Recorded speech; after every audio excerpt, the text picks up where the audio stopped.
produces Eclectique workshop series in live streaming. Experimental music is Kamikaze space program. And basically what I wanted to show you today was just how to kind of like use loads of hardware as kind of like an instrument.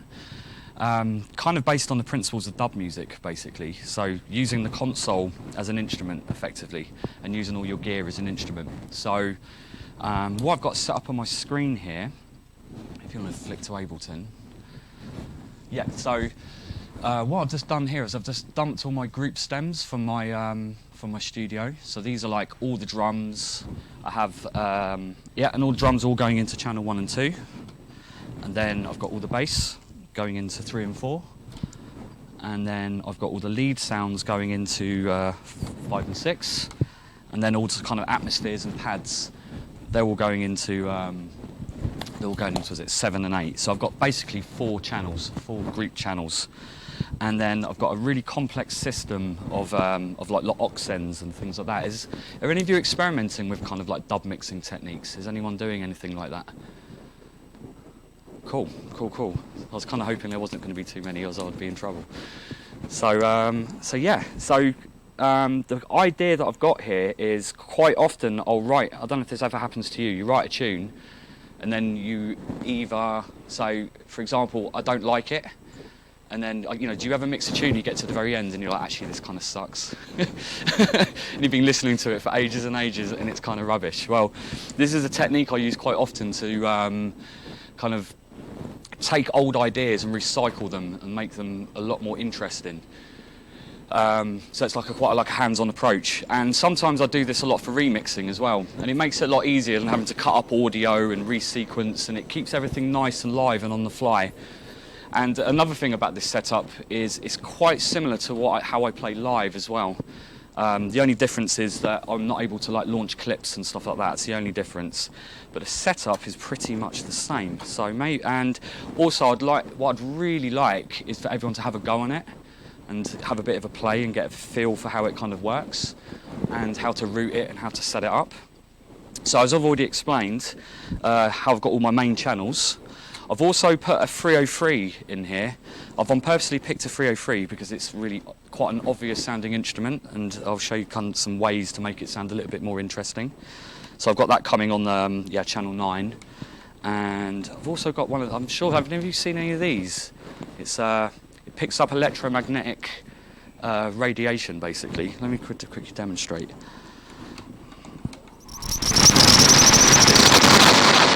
Oh, got a delay on that. See, that's picking up everything. It's picking up like the electromagnetic sources that's coming off all the equipment. So that's also a really cool way just to add weird sounds to everything. I've got a funny story behind these actually. One of these actually. I took one of these to, I went on a trip to Chernobyl last year. I took one of these with me and it basically shut down in the middle of the trip and it stopped working. And I messaged the company. It was like, I just said, look, my machine broke down. Can you repair it? They're like, yeah, sure, send it over. So in the follow-up email, I told them why it broke. I was like, yeah, I was in Chernobyl when it broke, and they never answered me after that. So yeah, don't take stuff to Chernobyl and then ask for a refund when it doesn't work. It's called a Soma Ether. So I do have another one with me, but it's just not working, which is a thing called a coil pickup, which you can pick up off of eBay for like €3 or €4. It's basically like a small version of this. The difference with this one is this one's kind of broadband. It will pick anything up. If I hold it here, it's still going to work. But with the small eBay ones that you get, they only work when you put them onto things. Like they're kind of a bit more directional, which is actually better, to be honest with you, because you can play them almost like an instrument. But yeah, check them out on eBay, called Coil Pickup Microphone. It's one of the best like €4 you'll ever spend for sort of doing sort of like abstract sound design. They're originally designed for spying. Like spies used to tap telephone exchanges to listen to people's telephone conversations. That's what they're originally designed for.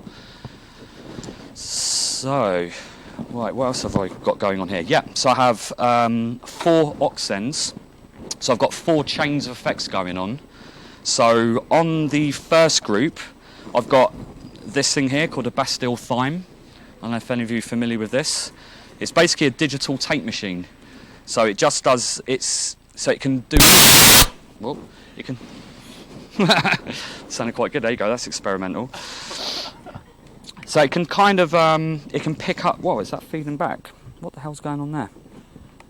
There we go. They're quite temperamental. So yeah, it can just do things that tape delays can't normally do, like you can switch between settings and stuff. Maybe if I quickly demonstrate it, you can see what I'm talking about. So,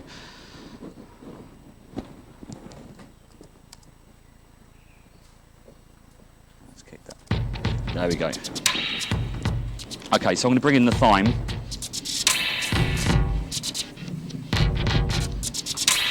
But the cool thing is, because it's digital, it can save presets, it can basically save settings. So I can flick between settings. And you can even sequence these settings. You can sequence through like 8 different settings. So you can make some really weird sounds.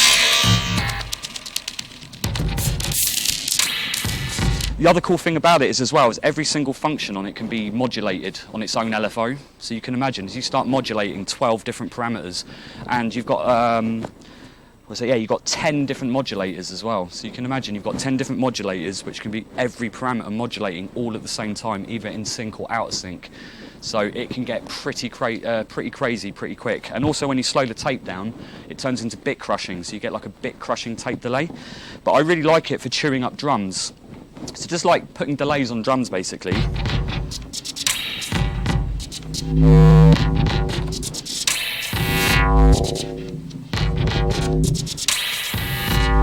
So you get those weird, cool, nice little artifacts.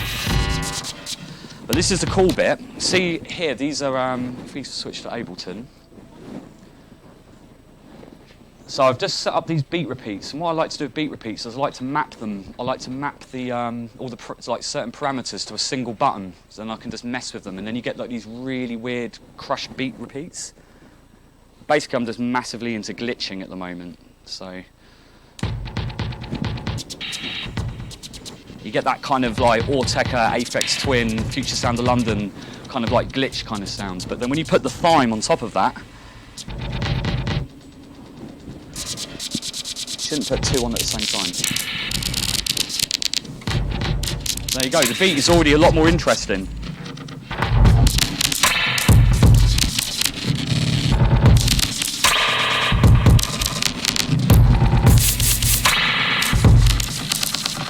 See, what I quite like about that is there's an element of chance. I don't really know what's going on, and I quite like that kind of happy accident kind of thing. It's really nice when you just let things go crazy, because I think it's a thing that Brian Eno was always on about, is like in modern production, we're always trying to control everything, and we always admire people who have this ability to control. But he says there's a lot of power in surrendering to things as well. So if you can have a mixture of control and surrender, you can get some really interesting sounds. So yeah, so that's auxiliary 1. I will go back through this because, like I say, I want you to have a go on this. Next I've got bass, one of my favourite things in the world.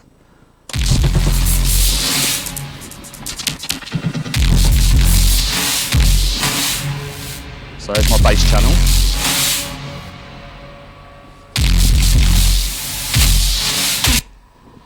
And there's not much to really talk about that, other than it's just a stem.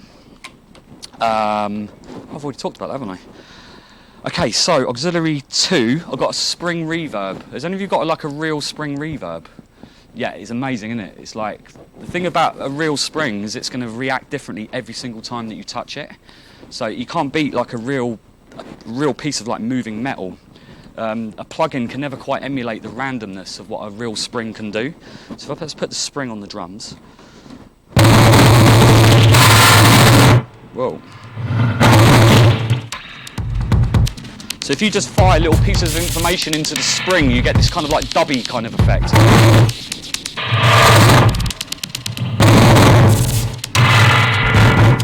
And the cool thing about the spring reverb I've got here, it's got a filter and an envelope also built into it. So you can then start moving the spring reverb kind of filter around and get some really cool sounds.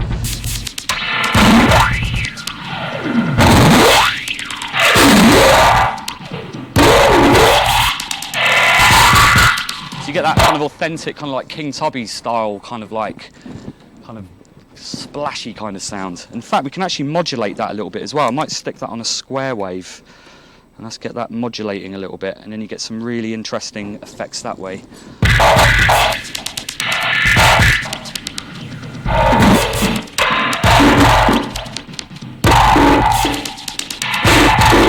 move the filter around. So again, something to play with. It's not just a reverb.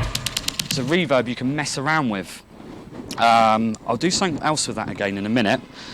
On the channel 3, this is an effects chain that I sort of came by accident actually, because I love like I kind of love every music, to be honest with you, but like, I've been really interested in like any of you familiar with like shoegaze music from like the sort of mid-90s? The way they would just smash everything with reverb. I tried to recreate it and I did it really badly, but I ended up coming out with something completely different. So basically I worked out that if you put a distortion before a reverse reverb, you can then start playing with that delay as well to create like really interesting pad sounds. So if I play the pads, okay, so here's my pads. So they're kind of static at the moment, but you can get them to move with like distortion and reverb. So this is the distortion off. You can hear that, there's that reverse reverb coming in. So the reverb is actually timed to the track. It's timed to the same BPM, so it's signed to like 1 bar. So the reverb is going to happen a bar later. But see, it's not very pronounced, but if I push the distortion, if I push gain through the circuit, it will swell and make this really kind of like big evolving sound.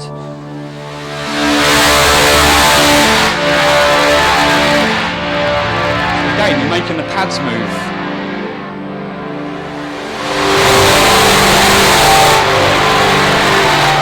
So if I try maybe a different decay time, so I'm doing this to, was that yeah, 1/8 what's that, 1/8 triplet? I love 1/8 triplets. So let's push the distortion on the pedal again.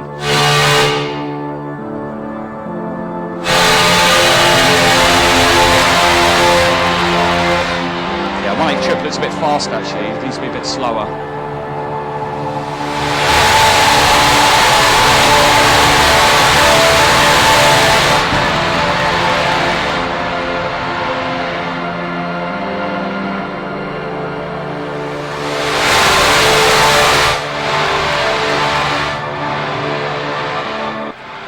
So you can see you can basically make things move and make them more interesting just by using your hands. You don't have to sit there with a white, with a white lab coat on trying to make something interesting with a mouse. You can just use, you can just use something as simple as a distortion and a reverb.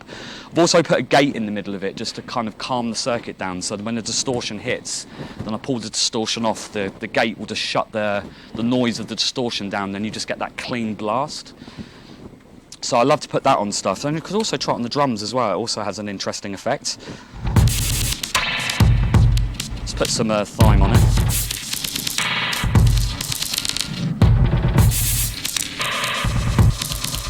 Right. So you get all these like movements.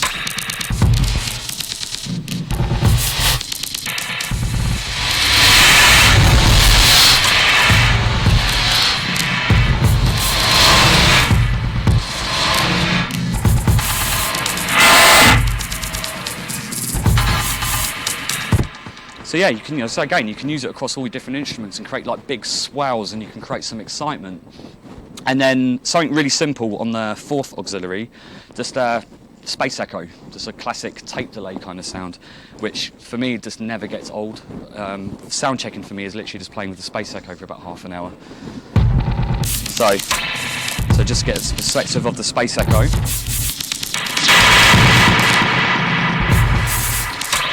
Right, let's turn that down.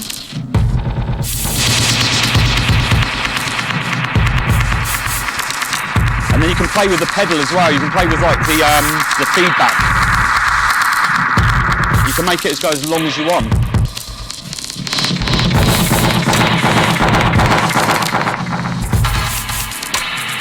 The trick with the echo is to try to catch certain points in the signal. So for example, what I'm going to try and do is catch the snare. So as soon as the snare comes in, hit it with the echo, and then you can start playing with the pedal.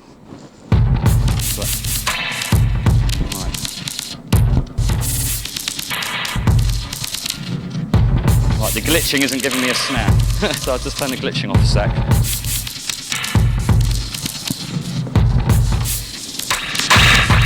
There you go, caught the snare.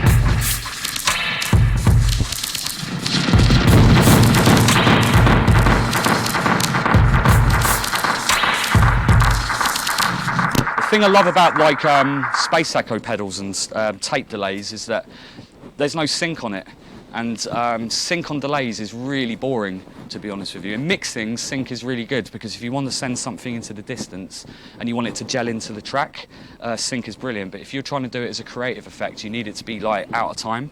So just tuning it by ear, it just adds a bit of reality to the sound. You know, it's not perfect because there's nothing more boring than music being perfect.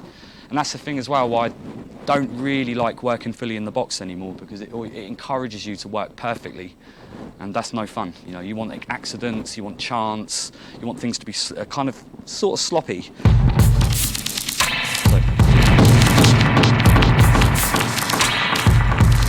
But also, because of the way the echo works, you can actually use your up faders to like punch into the echoes. So for example, if I turn the echoes off on the drums, so I bring up the leads, just check where I'm at. Yeah. Okay, cool. So I'm going to put the echo on the leads. So it's this sound. Ah, there we go. But if I put an echo on that, I can punch it in. So let's put the beats in. So just pushing up into it, I can get these like kind of, it's live. And do the same with the pads as well.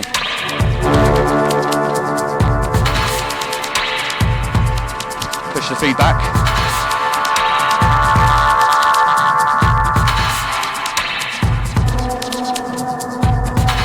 And depending where I catch it, you're going to get different harmonics coming through the system. So you're going to get, again, it's going to be different every time.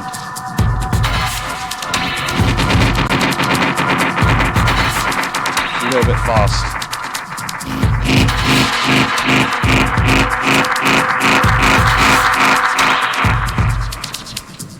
But the cool thing is, when you use an analog mixer, you can, and especially with a mixer like this, you've actually got auxiliaries on the auxiliary sends themselves, so you can actually send those effects to each other.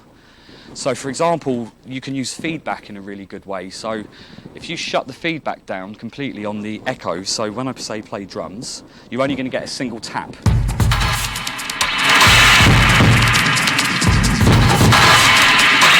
See, it's one tap.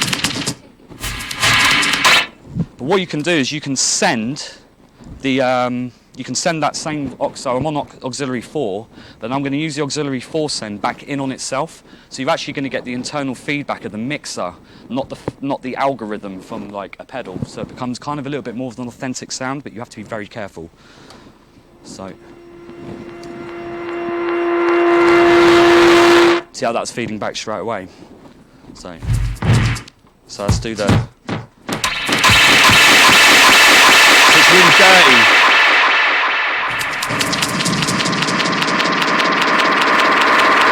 See, that's just off the desk. And you can really do some cool stuff with that.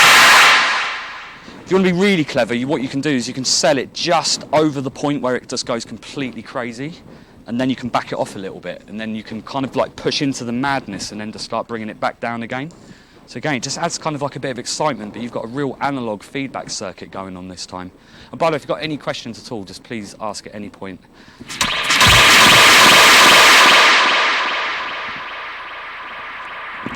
So,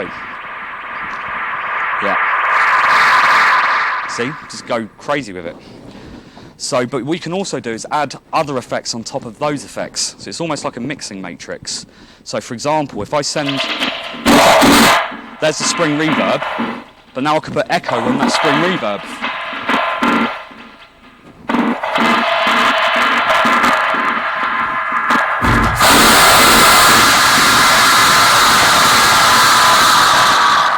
That's distortion.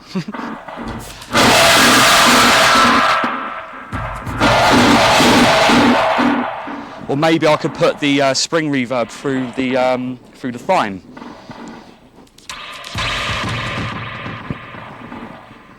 Where's the echo? Yes, put the echo onto the onto that.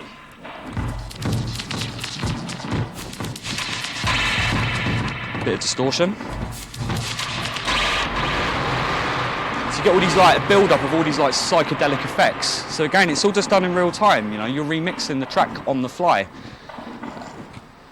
So yeah, when I'm actually in the studio doing this, what I'll do is I'll plug all my direct. I've got all my direct outs patched into my patch bay, which goes into my sound card. So everything that I'm doing is being captured multi-channel. So one thing I highly recommend doing. So like you've got like this mixer here, like a 12-channel mixer. This will probably cost you about €600 or €700. But you can buy nowadays massive, large format mixing consoles. I'll just turn that down.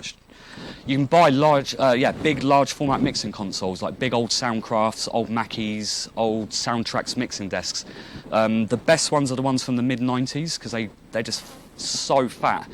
A good example, like Portishead, Wu-Tang Clan, they all mix their records on a thing called Soundcraft Spirit. You can pick them up now for about €200 on eBay or eBay Kleinanzeigen, and that's just what they go for. And that's a massive 24-channel mixer with all the auxiliaries, all the outs, everything you can ever need, and it's a fraction of the price of one of these. And it will also sound better as well. And if you do your mixing on it, you're going to get a really nice kind of like 90s fat kind of sound. So that's a really good tip. Don't bother investing in these small cheap mixers. That's if you've got the space.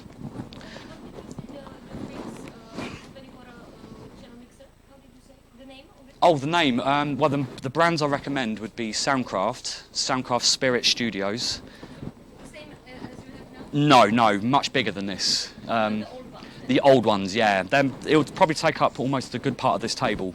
But it feels really good as well when you're working on such a massive mixer, because you can do so much stuff. You can just send things everywhere. Like, to be fair, like one thing I can't show you today is how to track all this stuff back in, because these desks aren't designed to do that. It's just great because no one wants those mixing desks anymore, so they go for so cheap. But yeah, Soundcraft Spirit Studio. The Mackie 32.8 is a really popular one. Loads of people will tell you they're crap, and they are. But unless you're making pop music, you don't need that super clean, razor-sharp sound of an SSL or a Neve or something like that. You're better off with these really old vintage 90s consoles.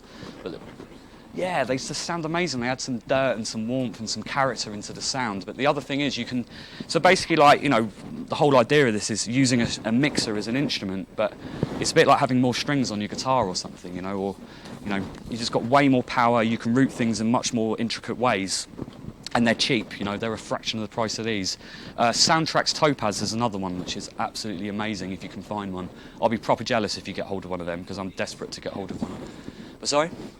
The 32.8 or the 24.8. When you start, another advantage of those mixers as well, by the way, is that when you start to distort them, when you start to clip the channels, they actually come alive. And they just sound amazing, and it's actually some of the best distortion you will ever get your hands on.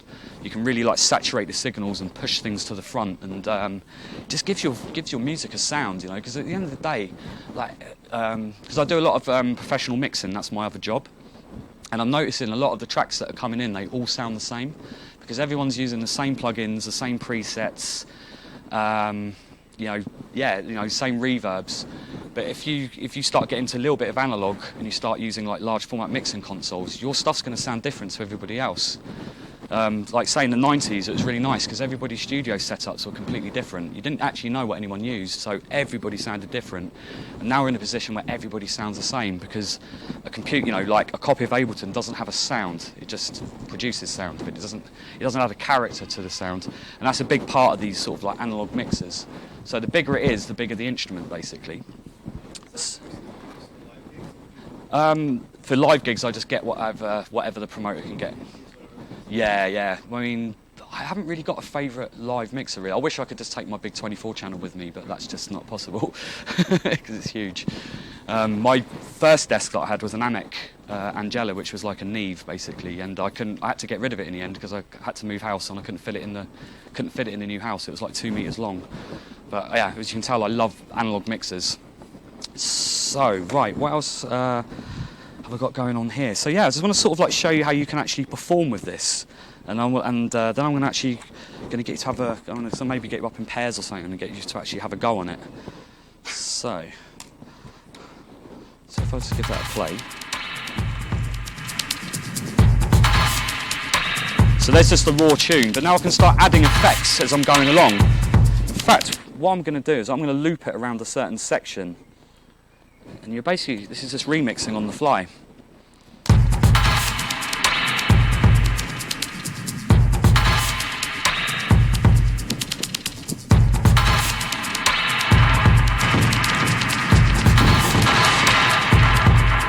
So just adding atmosphere already. So all the stems are available to me right now. So you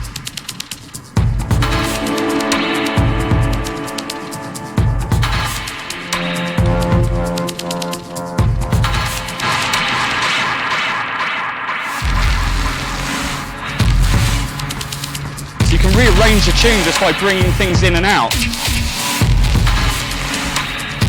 So I've got the leads here.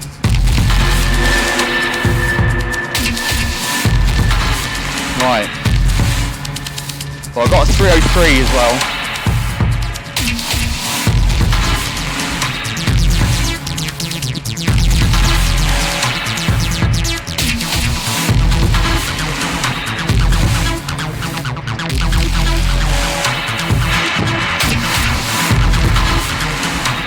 So you start performing the song in real time.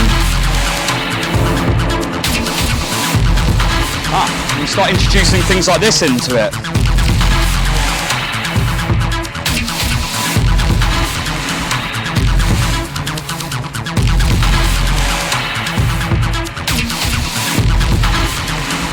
think I've Chernobyl it already. Can't hear it.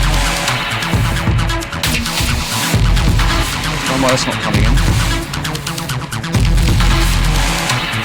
So you just start interacting with the sound.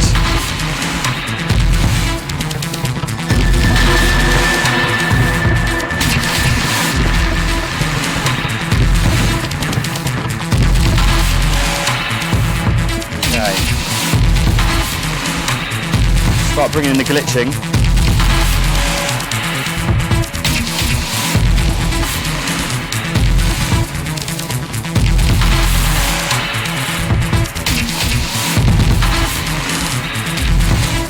So I'm using the push now to play with the beat repeat to create random kind of glitches.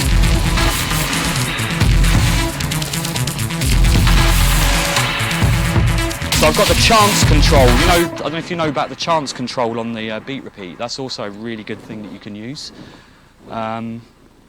Is this button, yeah, that button there.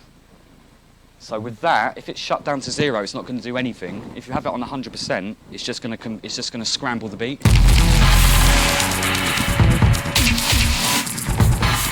So I quite like that, but most people wouldn't.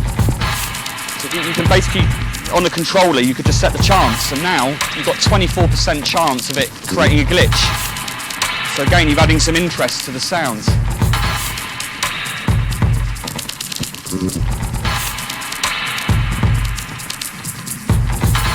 Then you can play with the time.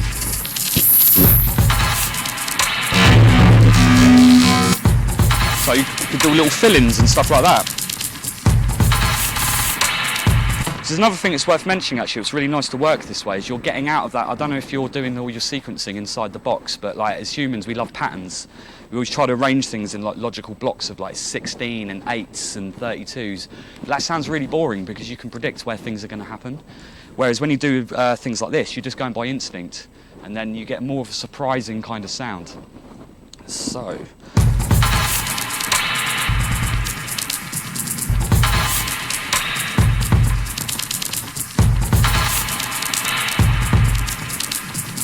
Instead of me messing around with it, does someone want to have a go? And I can quickly go back over it.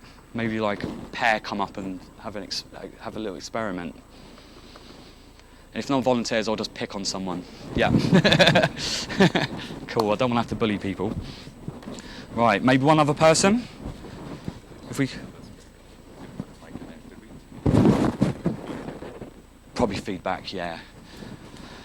Right, one of the... Ah, perfect.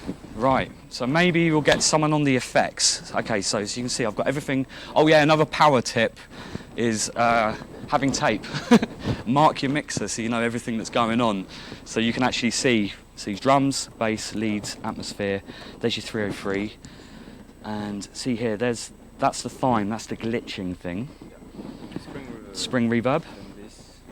Yeah, that's the reverse reverb chain. And that's the echo on the fourth one here. You can also send effects to those effects. So if I flatten everything. Is the effect sent here? Yeah. So maybe if you want to reach across and start adding things to it, and you could start bringing, you can basically start punching signals through and actually bringing the faders up. and punching signals into the sound. Yeah. So if you want to start with drums and to get familiar with it, and maybe, so there's your echo. So maybe you want to play with like the echo feedback, for example. And of these, this is the only one that's clocked to the beat, is that right? That's clocked and that's clocked. Everything else is free, yeah. So.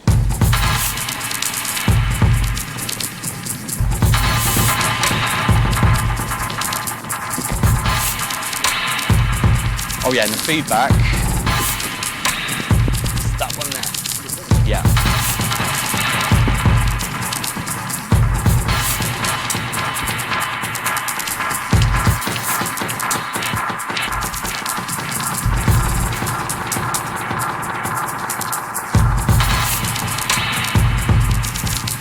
And also you've got your chance there of the glitching. So if you go all the way up,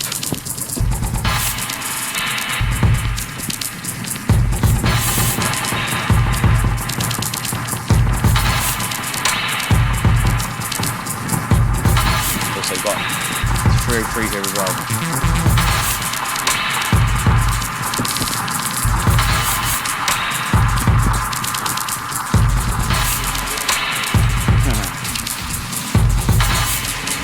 Yeah, there's your bass.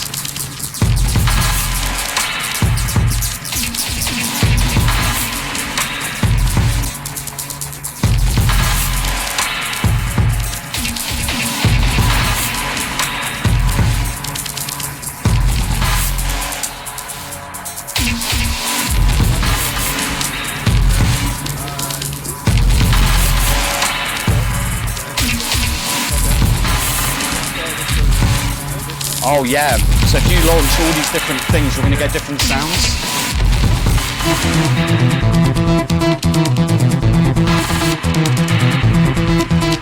So I didn't set up a good riff on the 303, unfortunately, I didn't have time.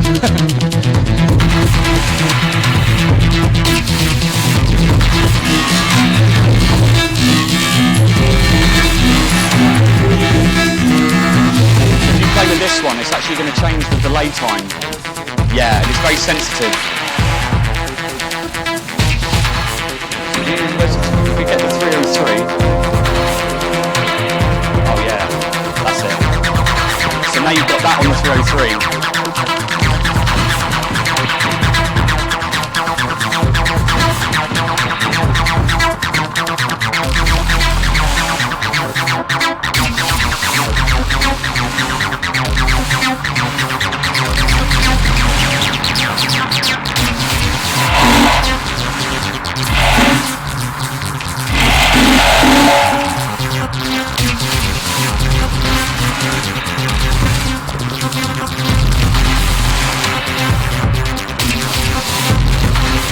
Oh, actually, I've just realised I haven't even got that synced yet, so what I'm going to do is just, I prefer to tap it, then clock it.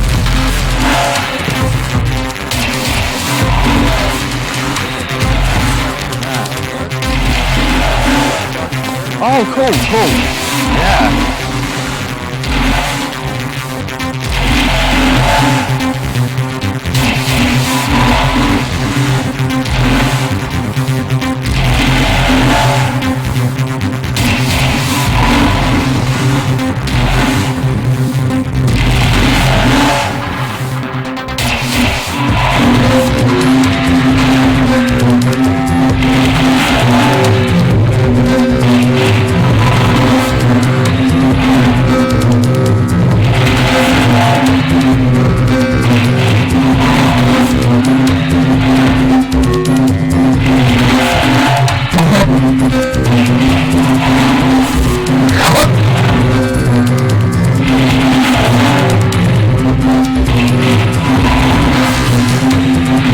Yeah, it's not sound like a 303 anymore, is it?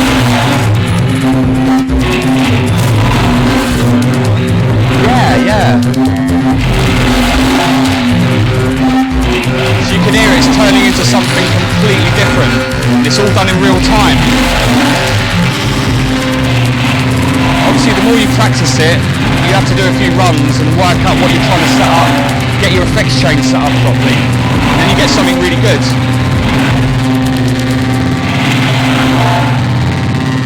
So for example, if you put the feedback, drop tight. Now it's not so unruly.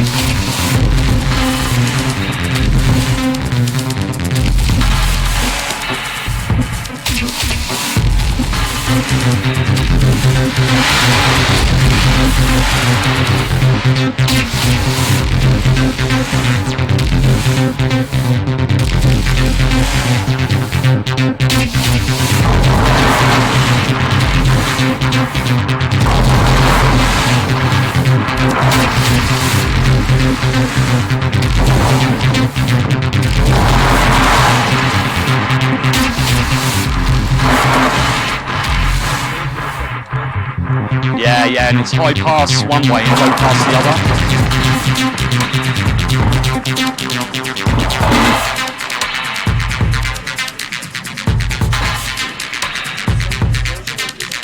Yep, that just turns it up.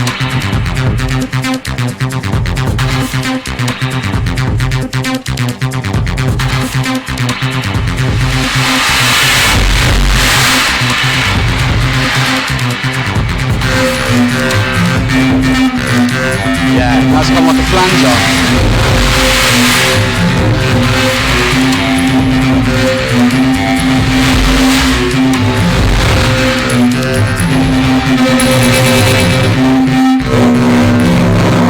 See if someone else put someone else to have a go. Yeah, cool. Someone else want to go? Yeah, cool. Yeah. So I've tried it a slightly different way this time. So what I think we'll do, if you want to come up, so what I reckon to do is actually like model a sound. So maybe like, so say we've got the drums on this channel. So if you say drums, this is what's telling you what the effects are. Time, spring, Yeah. echo, and this is these two guys. Exactly, right? you got it. The, distortion and and everything is on now. Like Yeah, everything's quite switched up. So all your auxiliaries are up. You shut all your auxiliaries down. Okay. And I just let them. Yep. Right, so now you've got this going. Yep. So you could set this up to get a different sound.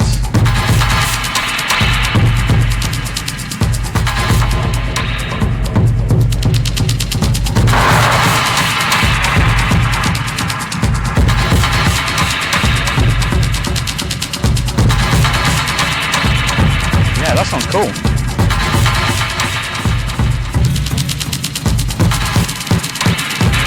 So I just want to step up and have a go on the faders. I'll start bullying people in a minute, I'll just pick on you. This is 4. That's 4, yeah, and that's going to that. Oh yeah, and that changes your delay time, and there's your feedback. Yeah, oh, perfect.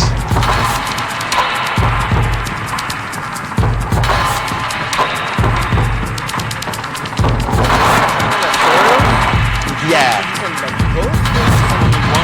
Just one is fine, because it's all getting sent in mono and then comes back out in stereo, yeah.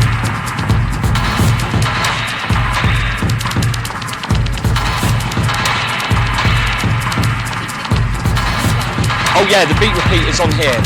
So, now you've got your beat repeat. Yeah, that's your chance.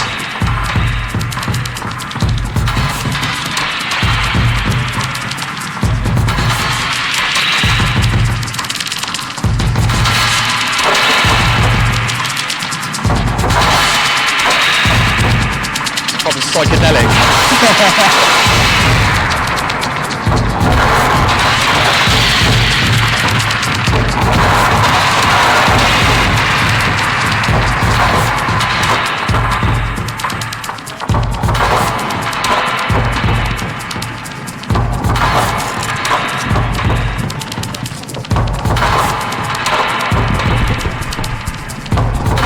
Yeah. So with the different sends, one of the things I've never questioned with the mixer, when you send like to like box 1 and 3 at the same time, is it basically stacking those like all in parallel, or is it Oh, it's no, it's all in parallel. Yeah, it's all in series. So it's only if you Yeah, it's only if you patch them physically together. Yeah, which is also again really useful to know, because then you can decide if you want to chain, if you want the parallels. Okay. So like just, you might, for example, you might want distortion, or you could do it from here. Right. So you can send the effect on top of the effect that you're doing, but then you don't have any dry, which again, now you have another option. Okay. Yeah, I mean, I use a modular mixes in my case, so Yeah. free effect sends. I use Rainmaker. It's got a real Oh, modulator nice. and delay, so you can actually switch the routing within the modulator. Yeah. Cool. Thank you. Yeah, all good.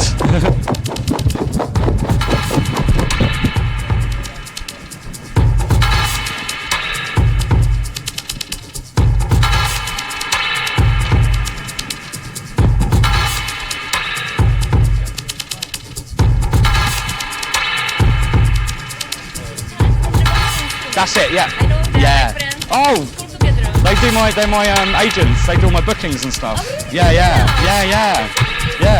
Yeah, David. Yeah, that is. Oh, cool. I know Oh, yeah. They are very my close friends of mine. Oh, wicked So- Bono crew. Yeah.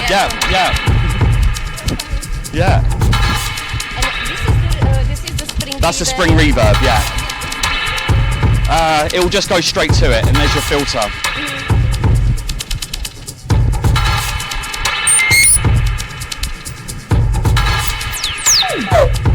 Yeah, go for it. So yeah, it's all kind of written here. So these are your sends. So that goes to the 5, which is like your glitchy drum sound, spring reverb. That's the echo reverb thing, and that's your full-on tape delay.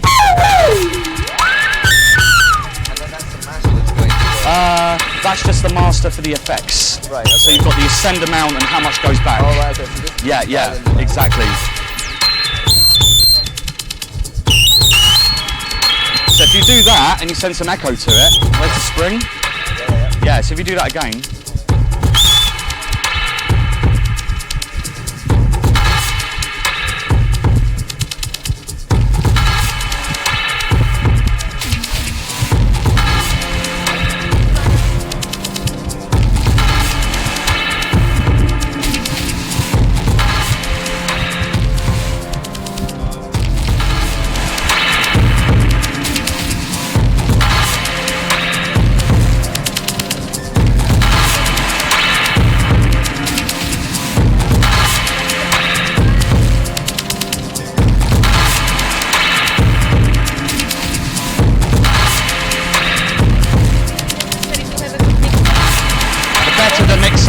The more you can do, but they're so cheap. They're so cheap. Yeah, the big one. The big ones, especially. Yeah.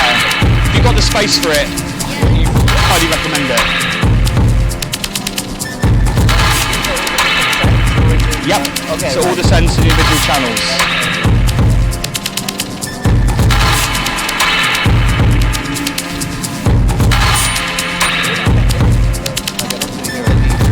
Oh yeah, there you go. So, that noise.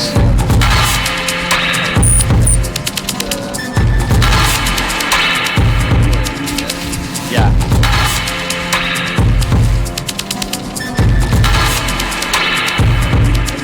Oh yeah, that's cool. Yeah.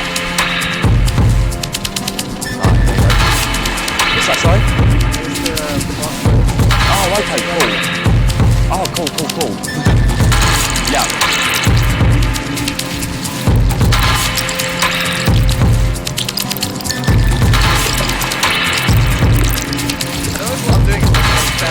That's the fun of it though.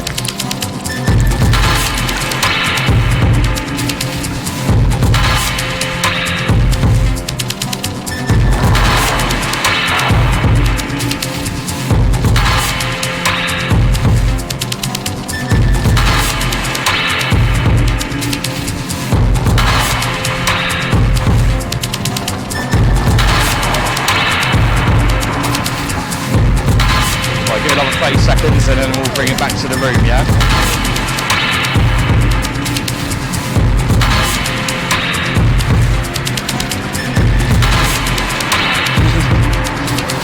Yeah. That's echo. Yeah.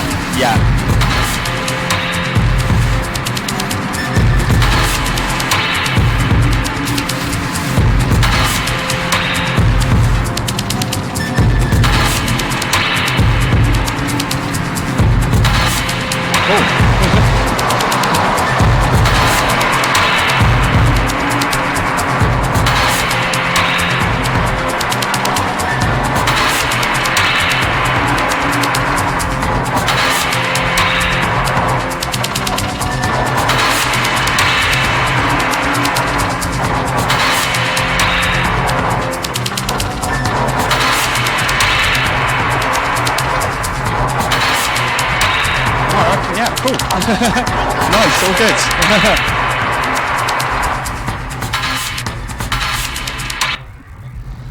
So as you can see, just by looping the middle of a tune, you can basically create a whole new piece of music out of it, just by like routing effects. So yeah, so it's kind of a bit of an overview. Like questions, and I mean anything, as long as it's not like personal issue stuff, because I'm rubbish at that. No, there's nothing. Yeah.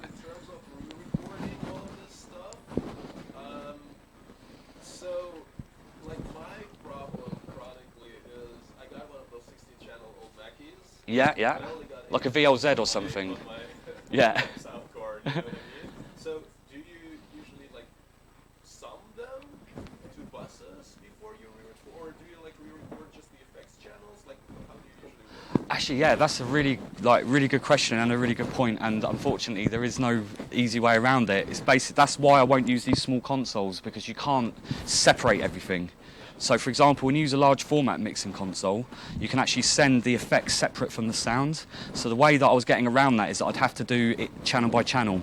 So I'd interact with the channel, just that one channel, and sum that, and then I'd bring that back to the tune. But the problem is with that, you can't play the song at the same time as you're doing the effect. And unfortunately, that's exactly why I recommend the large format mixing consoles. Because you can, once you go to like the 24 channel consoles, you can start to literally separate everything and record everything in. In terms of like going into the mixer, Yeah. what you re-record into the DAW is the sum. So everything will be broken on a large format mixing console, but on a small mixer you can't do that. You can only record the sum, depending on the mixer, but most of them will only let you only have like one out. I guess what I'm saying is that, you know, you get like the groups on a large format mixing console. You have groups, so you could send different things to different groups, and then you can record those groups. So yeah, and that's kind of why I recommend the large format console. So yeah, you just have to go channel by channel and not listen to the tune. Yeah, yeah. Yeah. Out of it, doesn't it? Any other questions?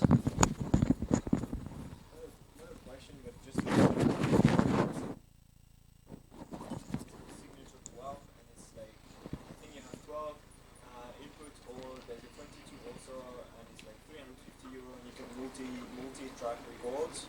Oh, so that's a separate direct outs for your groups. You cannot, I think you cannot multi-track the auxes, but you can send something to the aux and then bring the aux back to one channel and record this channel. Oh, nice. Well, there you go. I have quite like a small setup. That's the one I have. It's working fine. And it's in between like a really big one and just a sound card where you have 1, 2, or 4.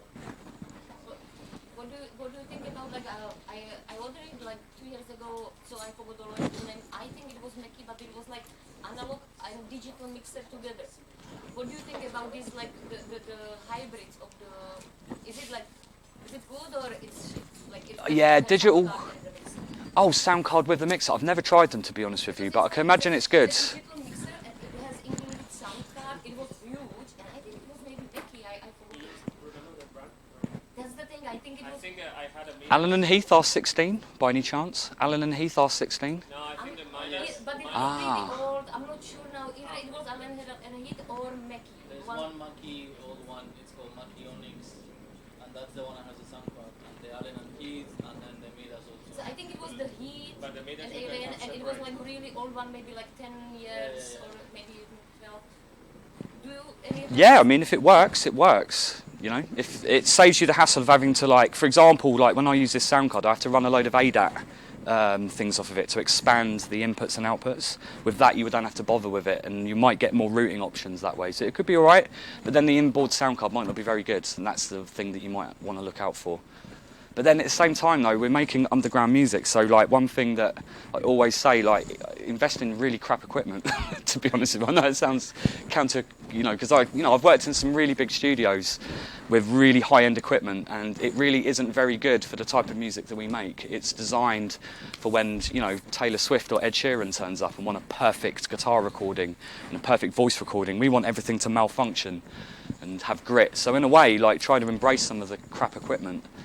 You know, just some stuff is crap in a good way, and some stuff is crap in a crap way. So try to get the stuff which is crap in a good way. I have a personal note of that. I mean, I don't know all of the separate, but I have heard not a single one which sounded really good. When That's why I was asking maybe. You should try the Midas. I had to sell it, but it's amazing. The old Midas F pennies, they are like both together. And now I think I haven't tried them, but the new Tascams, there's these Tascams that are also. Yeah, but no, I just wonder, you know, if it's 10 years old, if the technology didn't like move forward meanwhile, you know.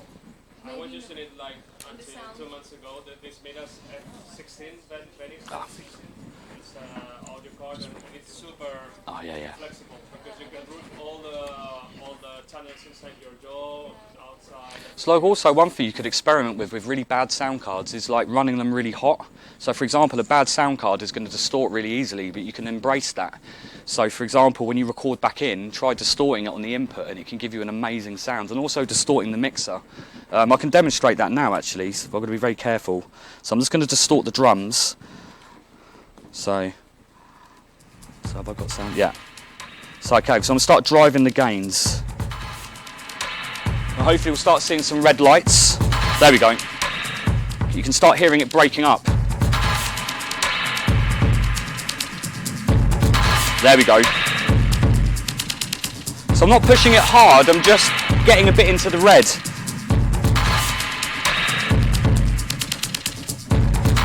There we go. So you've got a bit of a sound going there. And no distortion pedal is going to sound like that. That's a very special type of distortion. Very good for bass. Let's try it on the bass line as well, actually. Let's distort that. There we go. Oh, straight away. See, without the distortion, it's already quite distorted.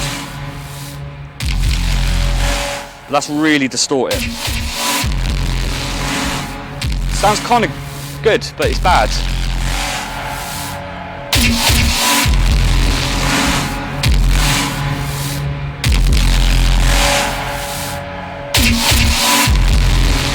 You get a bit more of that kind of aggressive sound in the in your sounds, basically. This is exactly what, like, if you go, I don't know if any, I'm sure some of you are familiar with like gear sluts, for example. You know, the message board. You know, they'll lose their mind if they saw you doing something like that.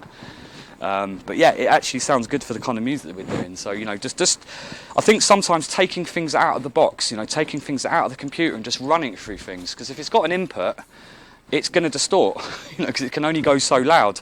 So if you start pushing into it and distorting, you're going to be adding harmonics, and you're also adding compression as well. So you're going to get like a really nice thick sound. So for example, if you want really, really fat, interesting drums, why not like just take your individual kick sample and just distort it through something? Maybe even just if you don't have a console, just go into the inputs of your sound card and distort the input of the sound card, and then record that little hit back, and then put that into your sampler, into your, you know, however you're sequencing your drums, or straight into your arrange page. And then you've just added distortion, you've added compression, and you're going to have a thicker drum sound. Just don't go too far. Like the art of this stuff, it's like cooking. You just want to add a little bit, you know. Too much just gets overbaked. But if you just clip something very gently, the overall sound just goes louder and heavier and more distorted. But remember, with distortion, it's all about contrast. You don't want to distort everything, because it just turns into a big mess. It's got to contrast with other things which are clean in the background. So choose wisely what you're going to distort. And mostly, like, say, if you're making kind of electronic music, it's mostly going to be the drums and the bass, isn't it? And a certain few other sounds. Does this work well? Because you started off with jungle music. Yeah. Does this work well on like creating really hard-hitting breaks from? Oh, 100%. Sounding samples. 100%, yeah. Just distort things, just run it. But that's exactly what we used to do in the jungle days. To be honest with you, like, we couldn't afford good equipment back then because it was all really expensive, and you couldn't make music inside the computer. So in order to get compression, you would just drive the console really hard, and that was kind of a part of that sound. And jungle, like, drum and bass doesn't sound very good. It's just my personal opinion, but I don't think it sounds that good these days because it's so clean. It doesn't have that roundedness, you know, that distortion to it, the subtle clipping, you know, pushing all the sounds together. But yeah, most of that was just done because there wasn't any other way to do it, to be honest with you. But now, we all want that, to get that stuff back, and people are making plugins. But for the price of a plugin, you can buy one of these, you know, which will do way more kind of stuff. Yeah. Because like I always struggle. I try to do kick through Vermona drum one. Oh yeah. It's beautiful. It's very like you can like tweak it. But it's so gentle and so like even when I let it master and I try to compress it in software, it never goes that powerful, that energetic like all the other techno tracks I compare it with. Even after like Joe Farr pushes it like the very Yeah. Oh, you're mastering through him, yeah? Yeah. He is mastering like few of my tracks and Cool. he did an amazing job, but still I can see when I compare the bass with the other tracks how much energy it's in their kick. So I was wondering like because the compressors inside of the software is not enough, so you think like if I would root Vermona and have two little like the two little pedals, distortion and some, is it like compressor? Well, the myth, not to go too deep on mixing, because obviously it's meant to be about sound design, but compressors make things smaller, they don't make things bigger. That's the big myth about compressors, they reduce the volume of things. So I reckon what's happening is you're distorting it and then compressing it, and it's just flattening it. There's no peak, there's no spike, there's nothing that can hit you in the chest. So I reckon back off everything a little bit, and probably if you're distorting stuff, you don't need compression. So the distortion, Yeah. Compression is like not necessary. Nah. Because when you're distorting something, you're compressing it anyway. So you're compressing, you're basically cooking it twice. It's like sticking a pizza in the oven and going, right, that looks good, and then stick it in again for another 20 minutes, and then it's coming out as a burnt crisp, and then it's not. I got the difference when I was running all the drums through the space echo. And when I, as you said, like when I hit it, exactly the moment, then it went like really like, then it got the intensity. And yeah, but it's very like, just like tiny tweaks around, so. Yeah, but I will try also the Actually, just reminded me of something actually, which is really important with all this stuff, and this goes for plugins and hardware, is to just spend time on the sound design, to spend time on what you're doing. Look for the sweet spots in your equipment. Like every sound and every sound with a certain piece of equipment will have a certain sweet spot. And sometimes it can, like, for example, when I'm modelling, say, a bass sound, I could spend hours, I'm not joking, I'll spend hours on one sound, literally finding, like, where I'll get a machine like this, whether it's a plug-in or a piece of gear, and I will move everything, like, literally like this, like millimetres at a time, trying to find where the perfect setting is. And then look, once I've got that setting, and then I'll then track it back. So spend some time with the gear and try and find your sweet spots. You don't have to be in a rush, because at the end of the day, if you spend 4 hours on a bass line, for example, okay, it's quite excessive, but that's to say an hour in a piece of kit. But if you get that sound really good and that piece of music resonates with a lot of people, that time was well spent, rather than just trying to rush through it and to throw everything in there. I think, sort of work fast and be quite aggressive to begin with, but then start to dial everything back. So, like, for example, like these sort of jams, everything was quite messy. But the best thing to do is find all that chaos and then start winding all that chaos down, and then find the sweet spots in that chaos and then start dialing it in, and then it becomes quite precision, and then you get that really detailed, really nice sound design. So try to find the sweet spots in all your plugins and all your equipment. That really helps. And also just remember, it's got to be emotional. Emotional is the most important thing. You've got to feel something. It doesn't matter if it sounds good, it's got to feel good. That's the most important thing. That goes for mixing and sound design. But I think that you also have to do it on the right day. Yeah. Well, it's like some days you boot up a bit of kit and you start playing around in a good mood, and instantly you get a great sound, and other days it could take you hours and you're just waiting. It's nothing worse when you're collaborating with someone, for example, and none of you are in the vibe and you're just doing everything trying to catch something, and then suddenly one little thing happens, or you move one button and then the whole thing comes together, and then you're on your vibe, and then you try to capitalize on that moment, because you're seeking sweet spots in the equipment, like especially things like the soft synths in Ableton, for example. I'd say it's even harder in soft synths, because we're problems with soft synths, we're really lazy. We just go straight to presets. We look for a preset, and if we don't get a preset we like, we move on to something else. And it's a little bit like shopping. We're not making something ourselves, we're just shopping for the thing that fits the thing that we like the most. And the thing I love about using hardware, there's no presets on this stuff. You have to sit there and work it. And I'm not trying to say you have to own hardware, because you don't. I started off with hardware, and then I went to digital, and then I kind of went back to hardware a couple of years ago. So it's the same thing, just try to ignore the presets, or just use a preset as a start point and then customize it and find the tolerances and the sweet spots, and you'll get a really good sound that way. So like personal workflow Yeah. So, like the stems that you got for the workshop, this tune, do you, like, looking at all of this, prior to hardware jamming, do you do, like, loads of computer-aided sound design, or is that also basically just a hardware jam that you recorded? It's a mixture of the two. Yeah, the arrangement was definitely a hardware jam, but the kind of idea that I wanted to get here is when I've got, quite often I'll make something and it's rubbish. I'm sure we all suffer from that. So what I'll do is I'll recycle the parts and then go further, and that actually makes a better sound because I'm working on stuff that's already there and I'm adding more chaos to it. Let me just check something. I don't know if it's still, I don't know if I've still got it on here. I was maybe trying to save it. Fingers crossed it's still there. Yes. Okay, right. I'm going to open up another project, so all this won't work anymore. You'll be familiar with this. It's that track that I showed you in that class. So I could actually show you what a full track, what a full track looks like with all the sound design, and I can break that down for you. So this would be a slightly kind of going away from this, basically. So it might take a little while to load. Oh fuck! I think half the plugins are missing. Doesn't matter. The plugins are there for the mix down, so it shouldn't matter. So let's get that loaded up. So while that's loading, is any other questions? It's kind of verging into the mixing stuff, but do you have any tips on sort of managing the EQ to make the most of those effects? Like with reverb, sometimes it's too much low end and it just sort of gets all muddy, or sometimes it can be a good sound. It's just luscious, but you want like that free to cut through. Do you have tips on managing the EQ either on the effects end or on the mix? Oh, absolutely. Don't bother. Do all the EQing at the end. Do all the mixing at the end. Treat it as a separate session. Unless you've got a really big problem, like there's a massive spike and you can hear it and it's causing you a lot of problems, or you've got a load of low end. I think the thing to do is to try to separate the EQ process from mixing and sound design. They're two totally different things. So, for example, if I make a lot of my bass sounds, for example, in an old 90s sampler, and I run that into the desk, and I will actually use the EQs on the mixing desk to actually to almost mould the sound. But that's a sound design thing.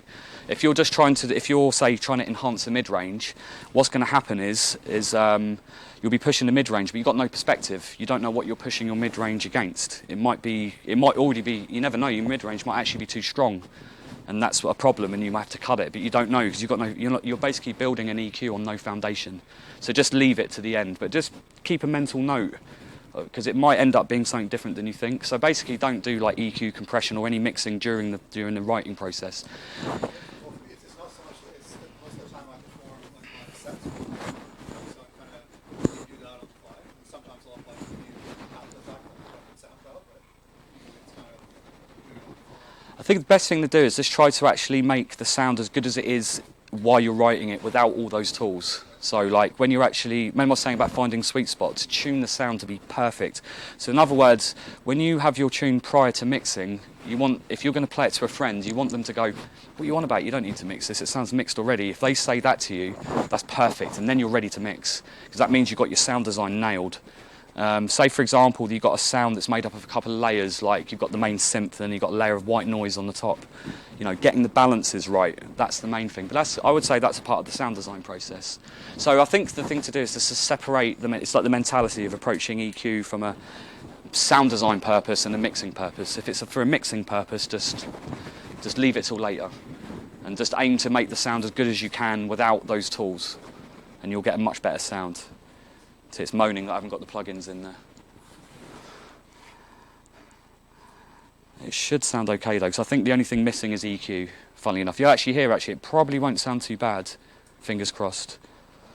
Fucking hell. I've just got rid of that Slate Digital actually from last week. Okay, here we go. So this is kind of like a 200 BPM glitched breakbeat weird thing, but I'm not quite sure. Oh, here we go, still moaning. I didn't think to bring my iLock with me. Yeah, so it's trying to find every plugin that I don't have the iLock for. But yeah, like I say, most of the sound design in this was already done prior. So basically, like my personal workflow is I'll make the sounds, and I also have like a ton of rack mount equipment, and I'll I'll just run my sounds through loads of gear, and usually I'll do it in layers. So like each sound will be made up of about like 5 or anything up to 6 layers of different effects, and then I'll sum all those layers back together. So luckily in my mix projects, all the effects have already been printed into audio, which is really nice actually, because now I'm able to then edit those effects as well. I'm able to cut things up. So I can make a reverb go unnatural, for example. I can take a reverb and just cut it into slices and do like weird glitches and all that kind of stuff. Here we go. It looks like it's there. It is. Right, fingers crossed this isn't going to sound like a complete mess because there's no mixing. Right, maybe it might help if I put the channel up. There we go.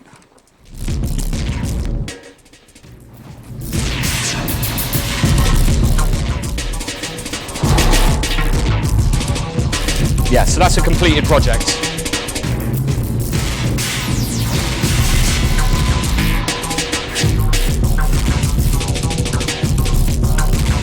So to give you an idea about sound design, so if I go into, right, I really like the sound of this edit here. If I solo that, you can see it's all comped together. When I was saying about layering of the sound. Yeah, I really like that. Every single one's different as well. Remember I was saying about adding chaos to things? See, they're all different.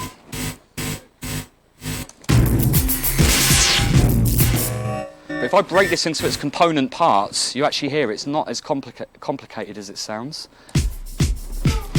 It's actually a sample. I don't use samples that much, but I just found like a grime beat that I thought, I don't know, it just kind of made my shoulders shake, because I was like, right, I'll have a bit of that. Which, funny enough, actually, I reckon I made the bass line out of that as well. If I go to quickly show you what I mean, if you let that roll through. Yeah, I made the bass line from it as well. So you've got that, the main layer. Right, I don't know what this... Yeah, so basically all I did is I got the audio and I just cut it into slices and just ruined it, basically. I work with a guy called Cocktail Party Effect quite a lot, and we actually have an like an inside expression for this. We call it going ham. If you ruin something and you go crazy, we say we go ham. So yeah, I went ham on that. To actually show you what I did to create that, I don't have the actual edit for that, but I can show you exactly how the process that I did to actually make those kind of effects. So here's a breakbeat. This is actually the breakbeat part, and you can see I've just cut the audio up.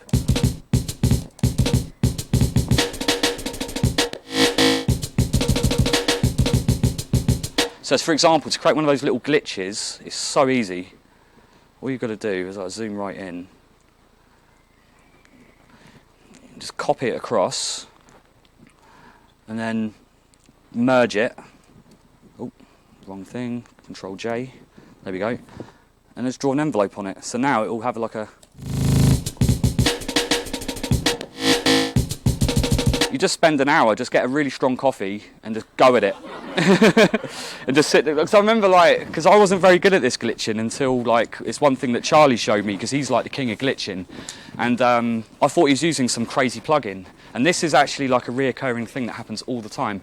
And I'm sure it's going to be the same for who if you've got a favourite artist, you're going to analyse their music and you'll be there going, I'm sure they got some crazy equipment and they've got some crazy plugin that you don't have. I guarantee you they don't. They probably do something so simple that you don't even realise. Like I remember when I did, I used to work with Luke Slater quite a lot on the Motor Volva label. And every time we'd be at dinner, I'd ask him wow, how did you make that tune? And expecting him to say, I've got this crazy piece of equipment. You'd be like, no, I made it on the plane in an hour with my laptop, and it was just a bit of audio, and I used the Space Designer in Logic, and it was just and this happens all the time. So things are really simple usually. See, there's like little, you can see there's little reverses. Best way to do all this glitching stuff as well is don't think about it. Just literally don't think. Don't be like, I want it to do this right here. Just go through it, smash it to pieces, reverse that bit, chew it up, cut one bit, merge it, reverse it, pitch it down, and just keep going until it just sounds mental. So going back to that sound, so yeah, that's how that sound was achieved. I just chopped it up. It's like a bit of a pitching, I think, and a bit of cutting up. Okay, the next layer. Yeah, so that is a Max for Live plugin that I really like, which is available on the Ableton website. I pretty much talk about this every single workshop I do because this is a big part of my sound, which is this bundle here called Chaos Effects. It's about €50 and it's all these granular, it's like a granular suite of this madness. I can put that on top of it actually, you can see what I'm talking about. We all have little go-tos, innit? We buy something one day and we're like, oh my god, that's so good, and then you can't help using it every single time you do a tune. Yeah, pretty much. It's just a Max for Live bundle. It just installs straight into it. It's by a company called Amazing Noises. If you want to do really crazy sound design, I'd highly recommend buying anything from Amazing Noises. It's so much better than any VST that will cost you like €200. You can buy their stuff for, what, like €10, and it is, because they're not trying to sell loads of copies and make loads of money, say, to use the expression, they just go ham.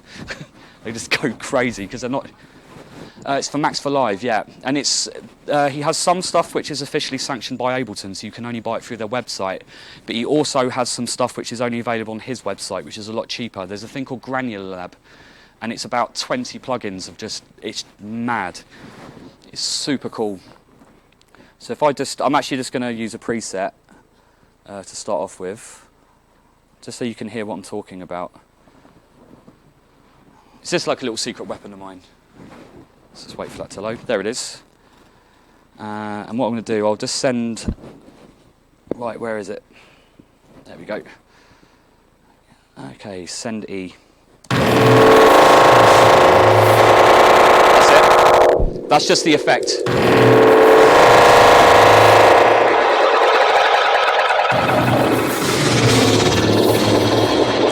Pretty mad, isn't it? It's a granular delay, it's super cool. And in a way, actually, this Bastille Fime is pretty much a hardware version of that. That's basically what it is. Not the technical ideas of it's different, but the practicality of it is the same. It kind of makes the same noises. The super cool thing with this plugin is that, see, as I click every single button, see this, you get a sequencer and an LFO for every single parameter. So the whole thing can just go crazy really, and it can be synced and unsynced, so you'll get something different every time. So that's how I made that layer. Then the next layer on top of that, I think it's something, yeah, it's something from the same bundle. It comes with two plugins. That was a granular delay, and this is a granular gate.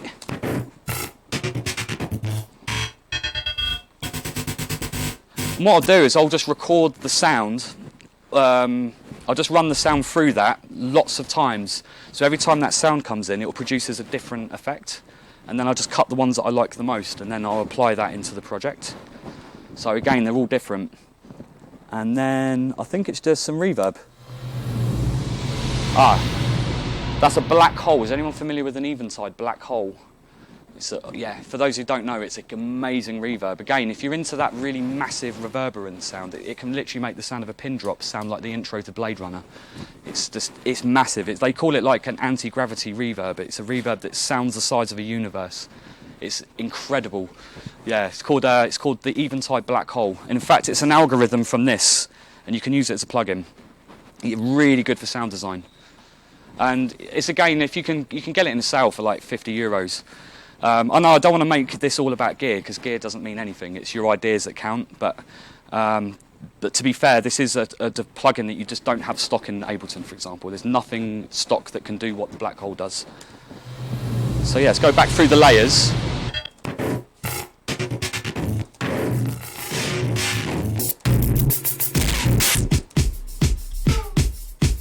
So you put that all together. Got something quite interesting, well, I like to think is quite interesting. And kind of everything's a bit like that, actually. What else is in there, sound design wise? There's quite a lot of sound design in this project. So, yeah, even like the background effects noises. So I put all these little zaps. I love to make zaps. I use this all the time to create zaps. It can self-oscillate, so you get these like really sharp resonant sounds. And then I just run them through delays. And you get these like weird little zap noises. Yeah.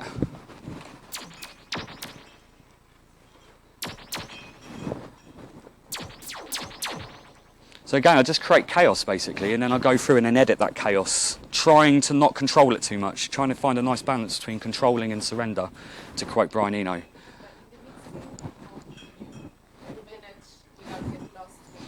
Because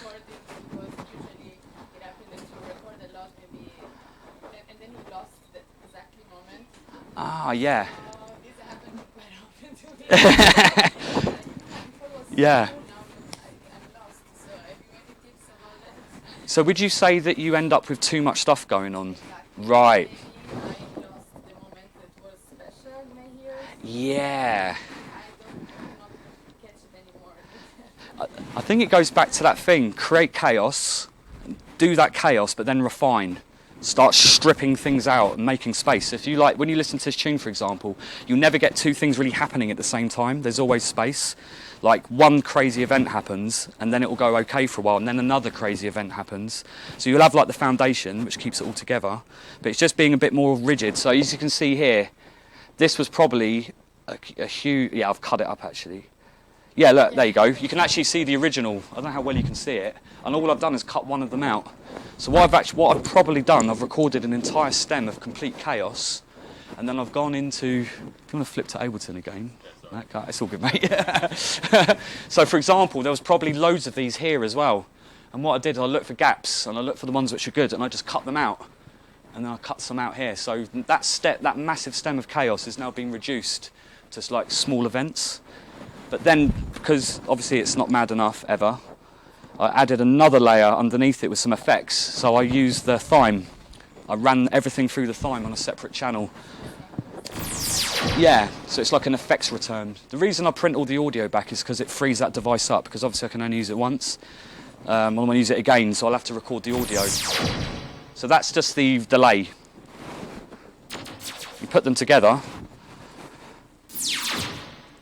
So it seems chaotic, but it's not. It's actually well organised. So if I turn the delay off again, I just have a habit of like never knowing when it's enough.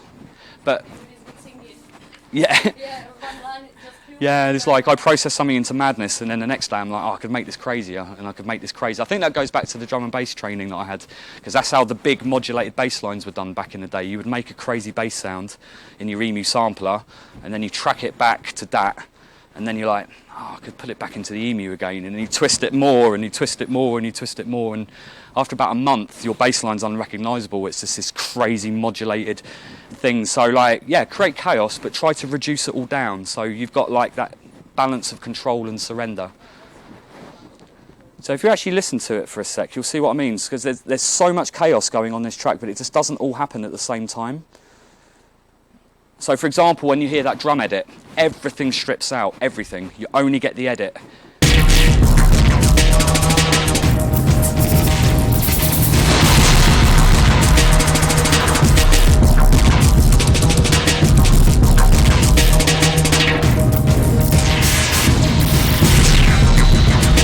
There's always space. Actually, this does lead me on to something.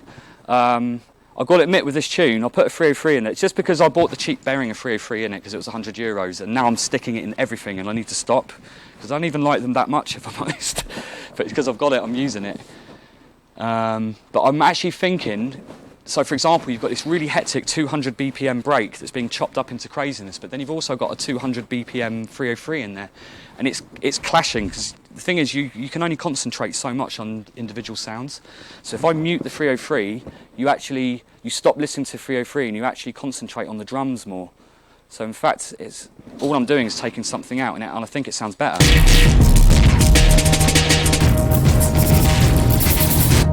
Well, that's really loud. Yeah, you're concentrating on the drums now. But if the 303's in, yeah, that's better.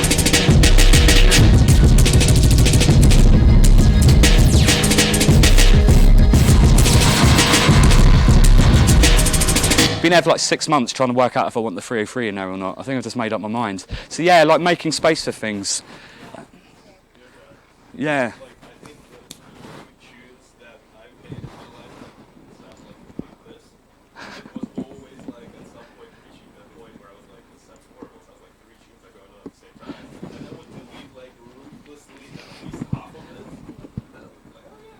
yeah, you have to be ruthless. You have to go. You have to think. You have to zoom out and think of the music piece as a whole.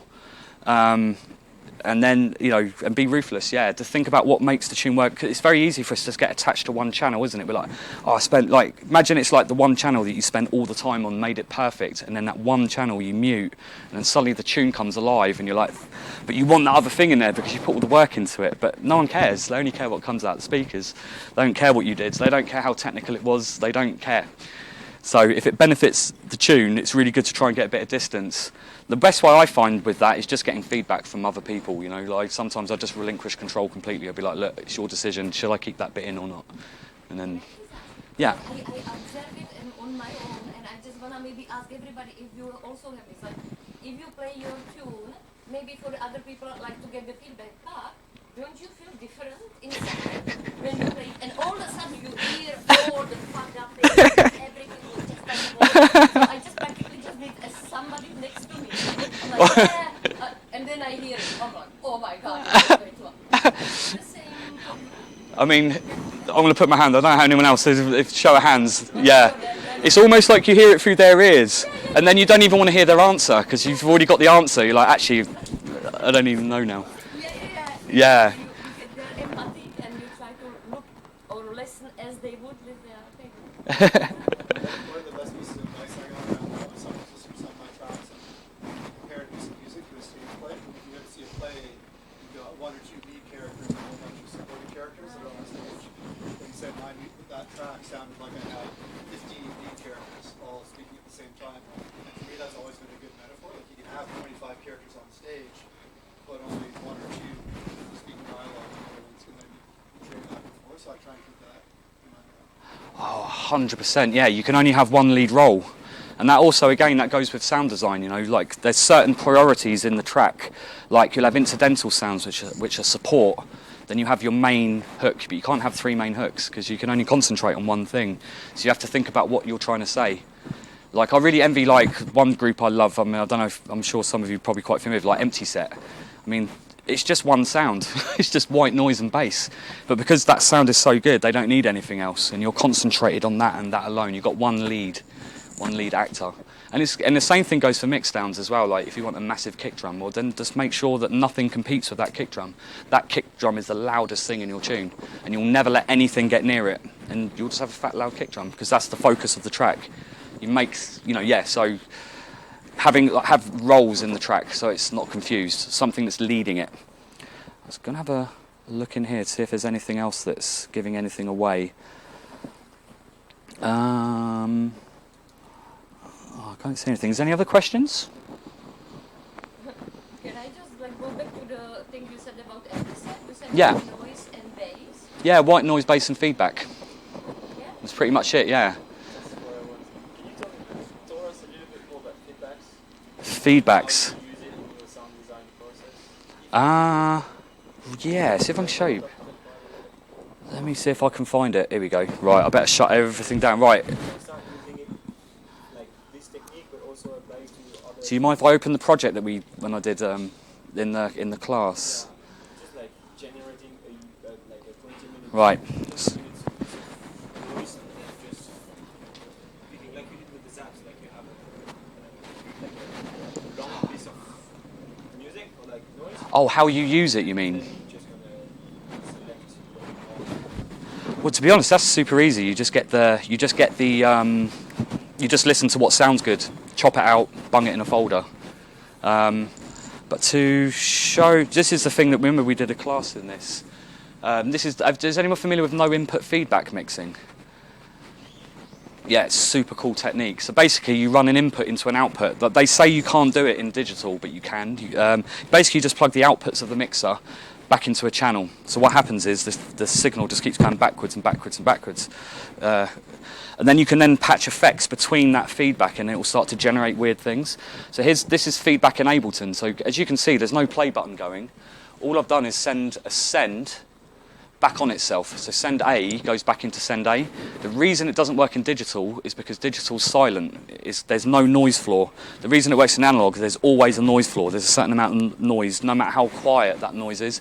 Even an SSL mixing console has a certain amount of noise.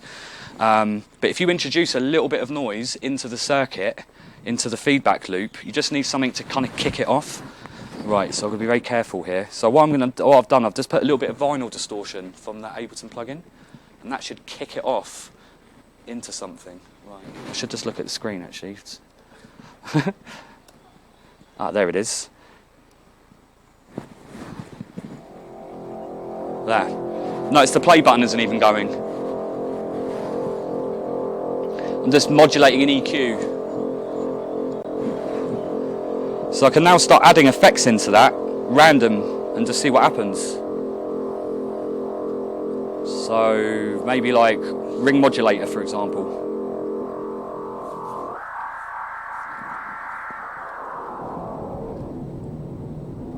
And then maybe you could put an LFO on that and make it move. And then what you end up with is a big sound palette of sounds, and you just record it. Maybe I'll stick that's kind of a bit uninteresting though. I'll put like a reverb on it or something, or phaser. Let's try that.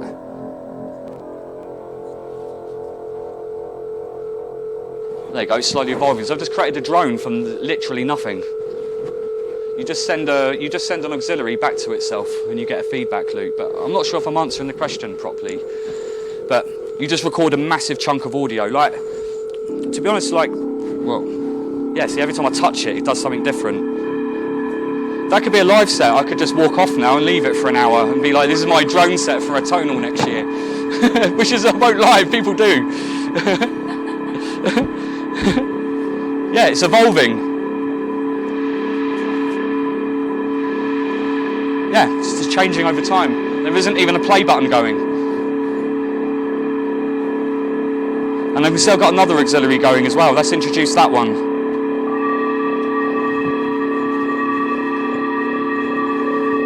I can stop the play button. It's still going to go. Yeah. You just want to have effects on there that move and it will just evolve over time. Super cool technique.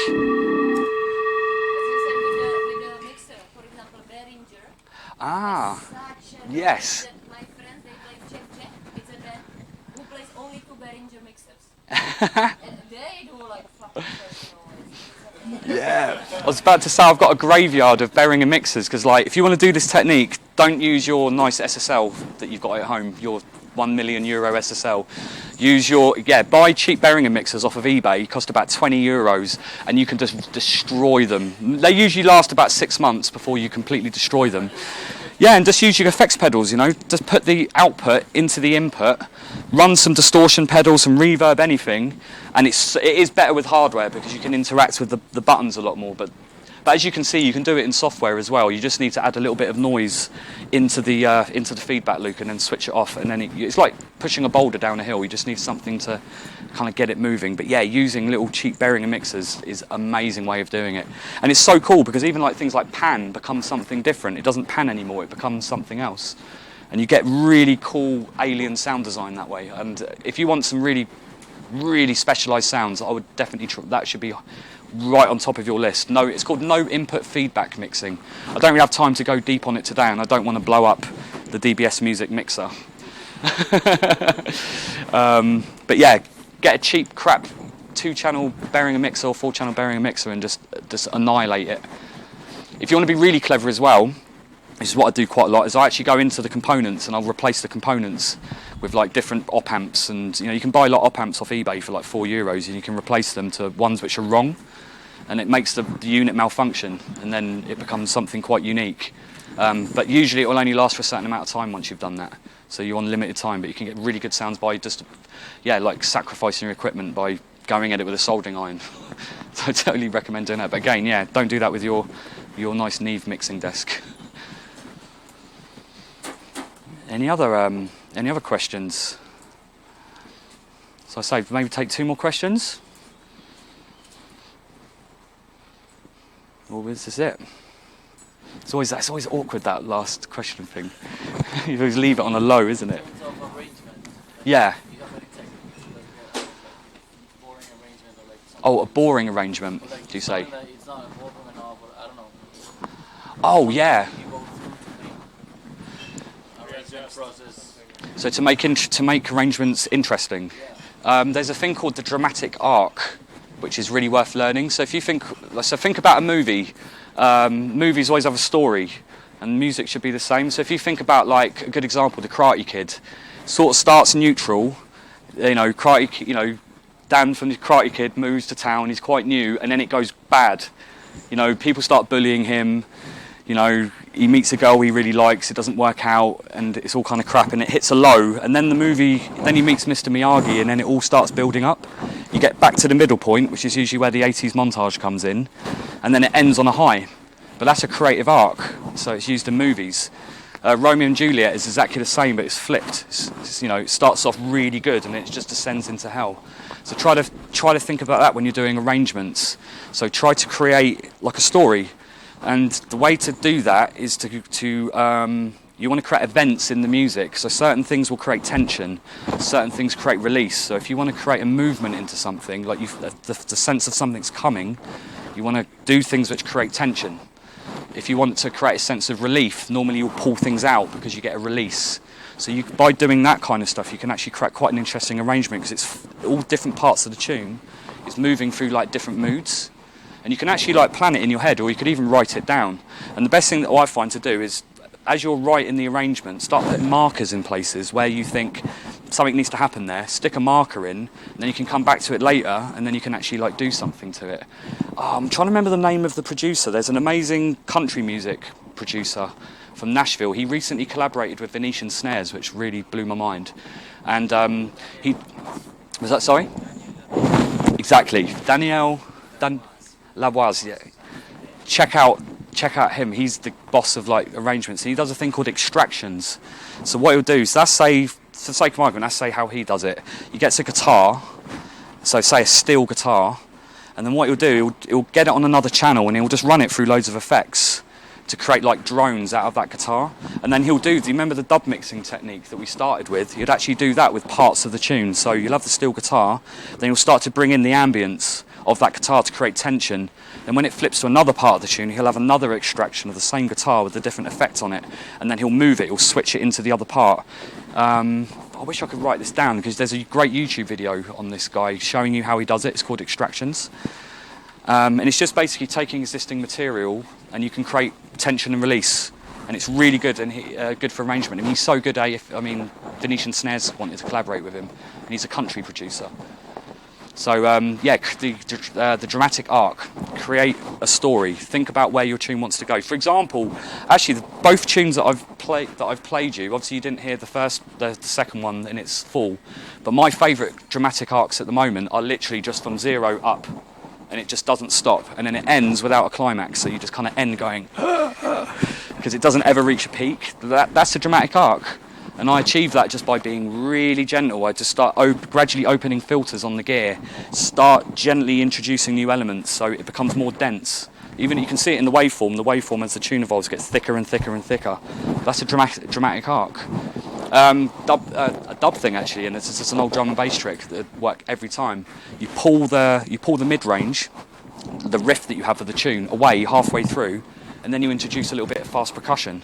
And then what happens is you get that effect of, when you're driving and you're screaming in 4th gear on the motorway as you come down the ramp, and then you switch into 5th gear, and it's all like the engine calms down, but you're actually going faster. It creates that effect. Just pull the mid-range out, add a bit of fast percussion, and you'll find that you kind of stabilise. It's like little tricks like that can really help with the arrangement. But be careful, because like some of these things are kind of cliches. Like pretty much now I've said that, and if you ever listen to any jungle drum and bass tune, you'll hear it in every tune now.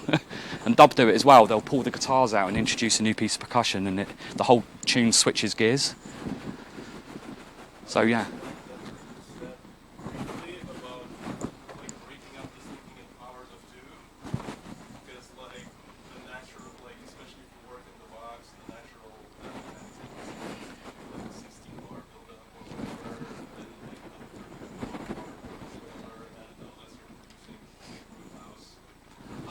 Oh mate, don't get me started. Yeah, I mean, like, it's about like kind of doing things that's surprising times, which I guess you can only kind of get by jamming on hardware. Yeah, jamming is definitely the best way, because you're doing everything on instinct. So for example, the way I tend to do it, and I'm not saying this is right, you know, I'm not like the biggest producer on the planet or anything, but what I'll normally do is I'll have a riff and I'll jam that riff, but I'll do it without like watching the grid or anything, and I'll just do that tension and release thing for about 6 minutes, just get a feel for the tune. Then I arrange everything else around that jam. So it doesn't matter where say if I've created a build-up with a delay and then I pull that delay out, I don't care if it falls on bar 103, which is like an odd bar. That was right. So then I'll build the arrangement around that particular sound event, and that way I'm out of that 32 bar. You can, oh yeah, it's not in there now, but yeah, so I build around the hardware jam. So I'm actually like arranging around myself being unconscious, so to speak, rather than, I can't stand it when you can predict. Like, I remember being at Burgoyne like 2 years ago, and it was like just going up. I remember just like remembering with the thick kick drum coming out. It's like we were joking, counting down for when the kick drum comes in, and it came in every single time we predicted. How boring is that? Like, you want things to be unpredictable, you know. When things come in a bar early or they come in a bar late, you think it's going to come in and it doesn't, and then wallop, a bar later it's come in. You know, play tricks for people. Almost, I think a good way as well is play with those expectations, fool people into thinking it's going to come in there, and then don't do it. You know, do it either a bar before or a bar later or 5 bars later, whatever, but just don't do it where it feels like it's right, and it will keep your music really interesting because it's unpredictable.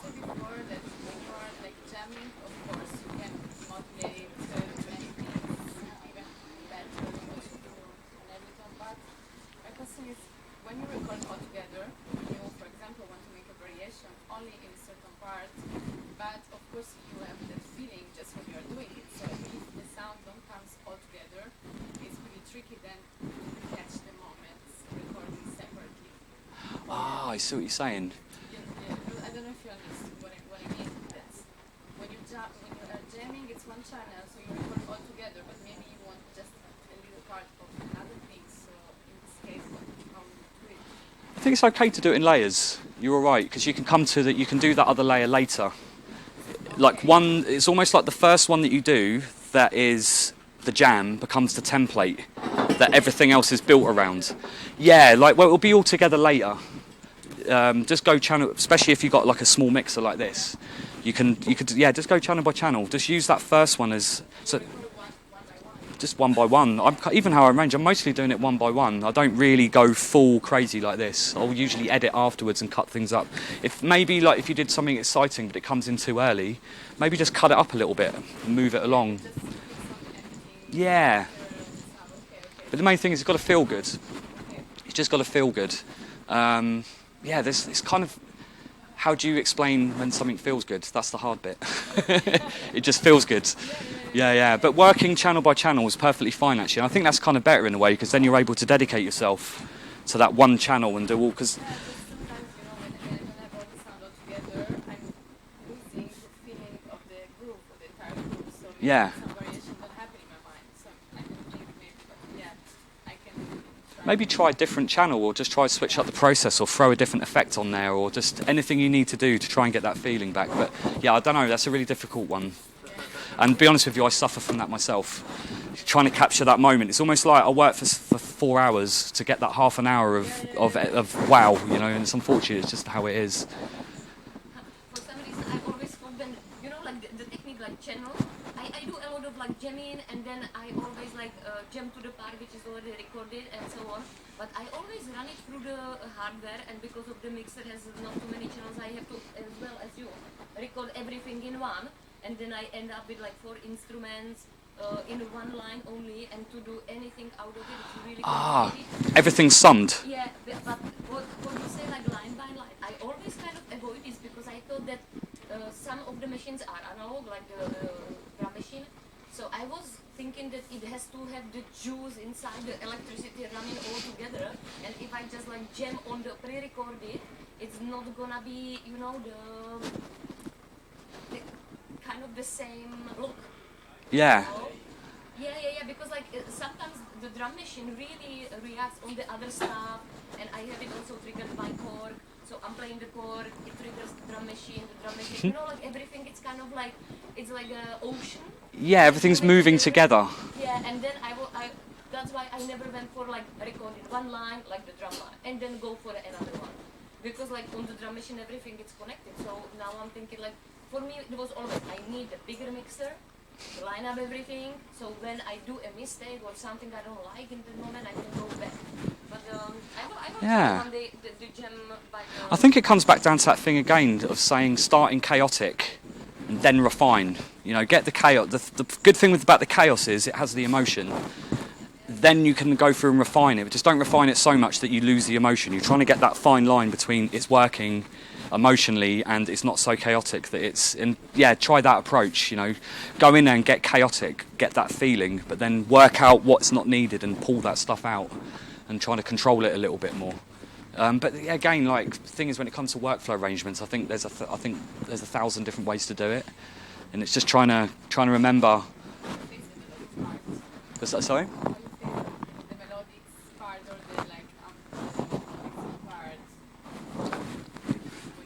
But in terms of where they come in and stuff like that. In terms of where they come in, you mean in the arrangement?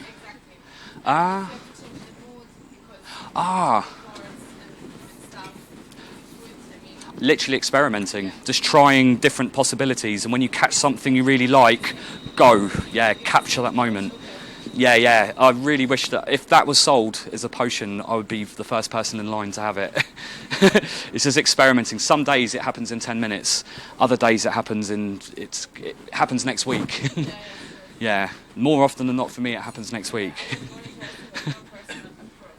Yeah, just experimenting until it feels good. For me, it's all about it feeling good, and that goes for mixing, sound design, anything. Because at the end of the day, music's got to feel good. I think the reason I've kind of became like that is because of my experience with jungle. You know, jungle was so vibey in the sort of late 90s, early 2000s, and as it started going into the late 2000s, suddenly everybody got really technical, but no one cared about the feeling anymore. But then at the same time, kind of like techno and electronica and stuff was kind of going the opposite way. It was coming out of that minimal stuff, and it was getting less technical, and it was getting a bit more vibey again. That's kind of how I ended up moving to the other side. So, for me, the emotion is everything. And it's not to say that everything has to sound like Bryan Adams, but you know what I mean. But like an offbeat hi-hat and a kick drum can be emotional.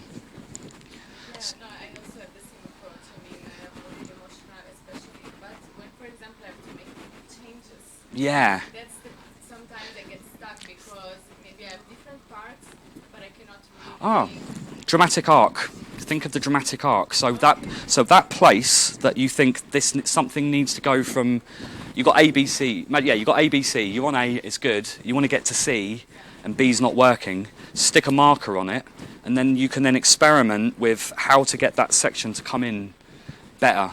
And it could be anything. It could just be a single sound with a delay on it, or it could be like an entire dropping the whole instrument out, or you just have to experiment. But just put a marker on it and then experiment with just that area of the tune. So I'm sure you'll have areas of the tune that are working and areas which aren't, and just concentrate on those areas that aren't. Try to keep that emotion moving, and just experiment by trying to. One good thing is try and taking things out. We always have this habit of trying to put more in. You think something's missing because you want to. So you try to add more elements, but as you can see with dub especially, that it's all about taking things out, and it can really open things out, because all of a sudden when you pull something away, you start noticing elements of the track that you didn't even know that was there before, and suddenly you've actually added something by taking something away, because that one sound that you didn't notice is suddenly in the forefront, and you get a new emotion. So try experiment with taking things out. It's a really good trick.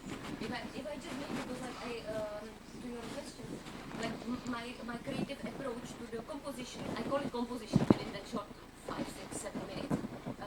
It's sometimes I take few days off, then I just put it on the headphones in the garden or somewhere completely out of the production place, and I try to listen I would listen another track not by me.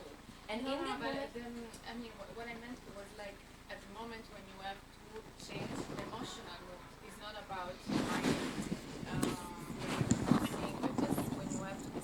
how to go from one mood to the other, and it's not your ear rest, just to decide in which way and to make the transition that gives this progression.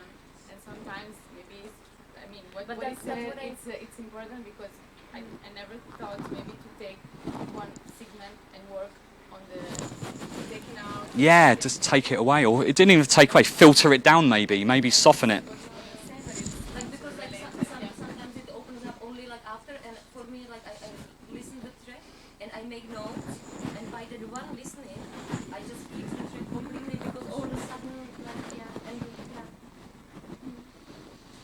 Yep. Optical matter is when some elements are maybe like out of tune, or when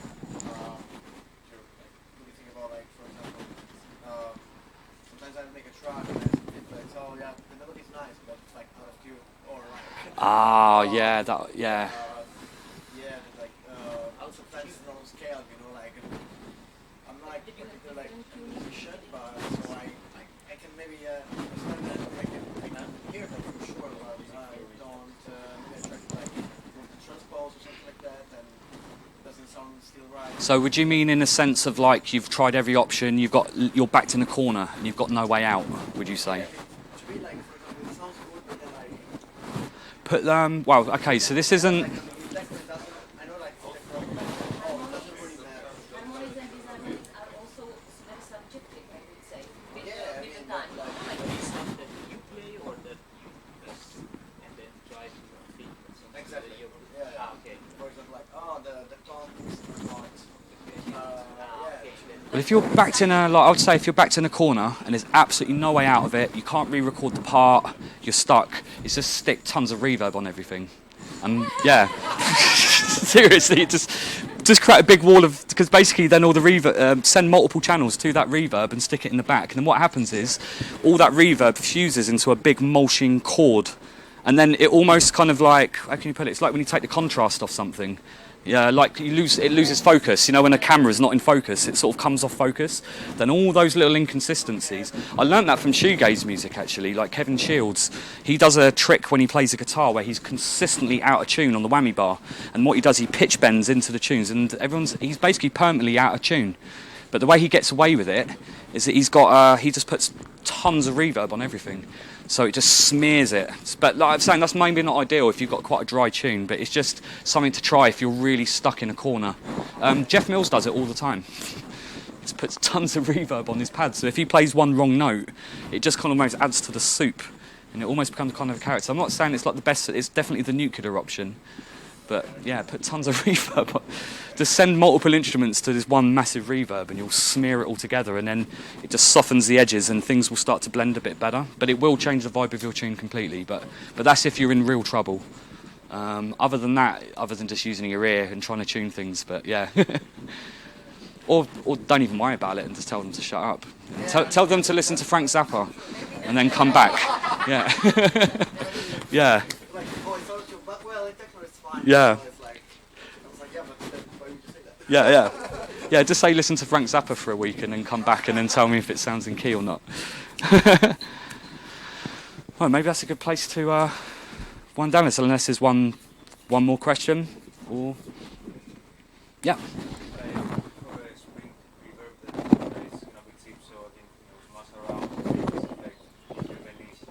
Oh, hands down, and it's one I want badly, and it's not particularly well known. It's by a company called Benny Dub, like BENI Dub, and what you can buy is a thing called a spring amp. It costs about €300, and what you can do is you can actually plug spring tanks into it. So you can basically, like with this, I'm stuck with the spring that it comes with. With this, you can just buy guitar springs, and you can buy small ones, large ones. They cost about €30 a piece. So anything you plug, any spring amp you plug into it becomes a spring reverb. And because the tank is exposed, you can interact with the springs, and it's got so many cool functions on it, like LFOs, gates, and it's made by a really dedicated company who are really into dub music. So it's probably one of the best spring reverbs out there. Benny Dub. And it's called spring amp. So you have to buy the spring amps. You have to buy the spring tanks separate, but they're only like €30. So it's incredible. I wish I had one. I've never tried it, to be honest with you. I have no idea. Oh, okay.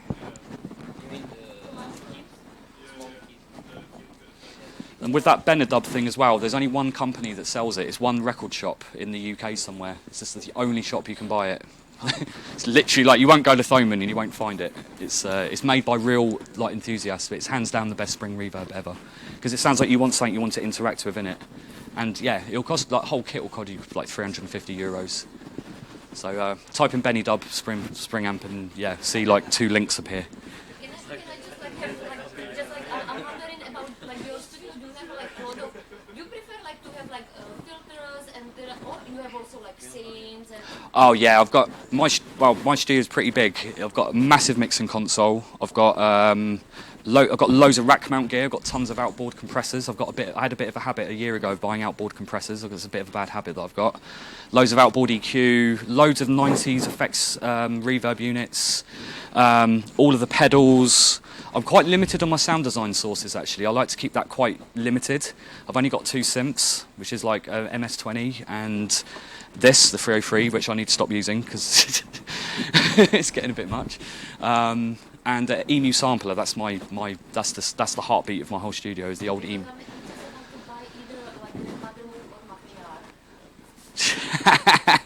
Yeah, I lose sleep over that kind of stuff. Because I also like these little things. Yeah. Sometimes like you said like, oh, take the crappy shit. Then I have the Castle Bastel. It's fucking crappy shit. And I just try to use it. Like it's and then I tried the Macchiato for my friend, and I was like, it was like, it's also nice colors. It's very interesting. Lots of lights. Yeah. You know, like when it gets too technical, for example, like I know myself, when it gets too technical, I get annoyed. So Yeah. I prefer like easy playground, but when I can go nuts, I can like reply everything like nonsense, completely like do not follow anything. But I just get so beautiful, like strange sounds, you know, it's almost like I'm getting to a new personality, and I'm just poking around. So yeah, but I mean, I prefer, like, we have a lot of like little tiny. well, to be fair, I buy everything quite seldom. Like I don't buy loads of stuff in a row. You know, I'll give it 4 or 5 months, and then I'll buy something. I have to really want something to buy it because I hate having too much gear that I don't understand. So I try to keep my options quite limited, even though it looks like I have a lot. But that's stuff that's been accumulated over 20 years, so I kind of know a lot of that kit inside out. So yeah, I try to keep my choices really limited, especially for sound design. You're better off knowing one thing really well. Like, you know, I'm sure we've all got friends who have way too much money and buy way too much gear, and they basically make kind of crap music because they don't. Because remember, actually, this goes back to that thing that I talked about earlier about finding the sweet spots on your equipment. You're not going to find the sweet spots in your equipment if you don't learn it, if you don't understand it and spend time with it and learn how it works. If you know, I've got one, yeah, if you've got too much gear, you're just going to never learn the bits of kit and never get to those sweet spots.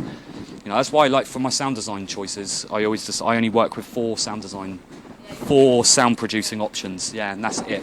Like a sampler, for example, I mean, that's the biggest sound choice you can ever have, because the thing I love about a sampler is it's empty.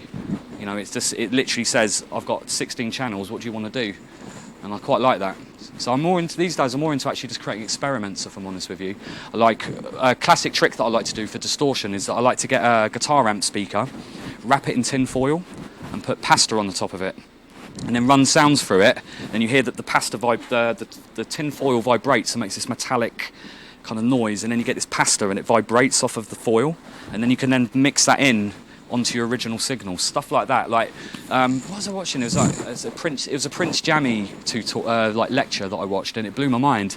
And he was talking about like adding reality to your music, you know, like getting things out of your equipment and adding like a room, putting put a guitar amp in your hallway with a microphone 6 feet away and record it and put that back into the sound. Add some reality to the stuff. So, and that's free. You don't need any fancy bit of kit to do that. In Prague, in concert that he started to play, the resonance of the room was so bad, like really so bad. Then he started to play with that, and he actually like managed to do the concert. Maybe he did the test while sound check, so he knew already. But there was something really like the river being like all over the whole wall. It was in Archa or somewhere like in some theater. And I was there for a couple concerts, like even rock concerts, but I think it was tenor, yeah. And he just like started to play with the resonance inside of the room, and it was like, you know, like at the beginning you think it's a mistake, but then you realize like he consciously uses it with his music. And you're like, wow. Nice. Yeah. Oh, cool.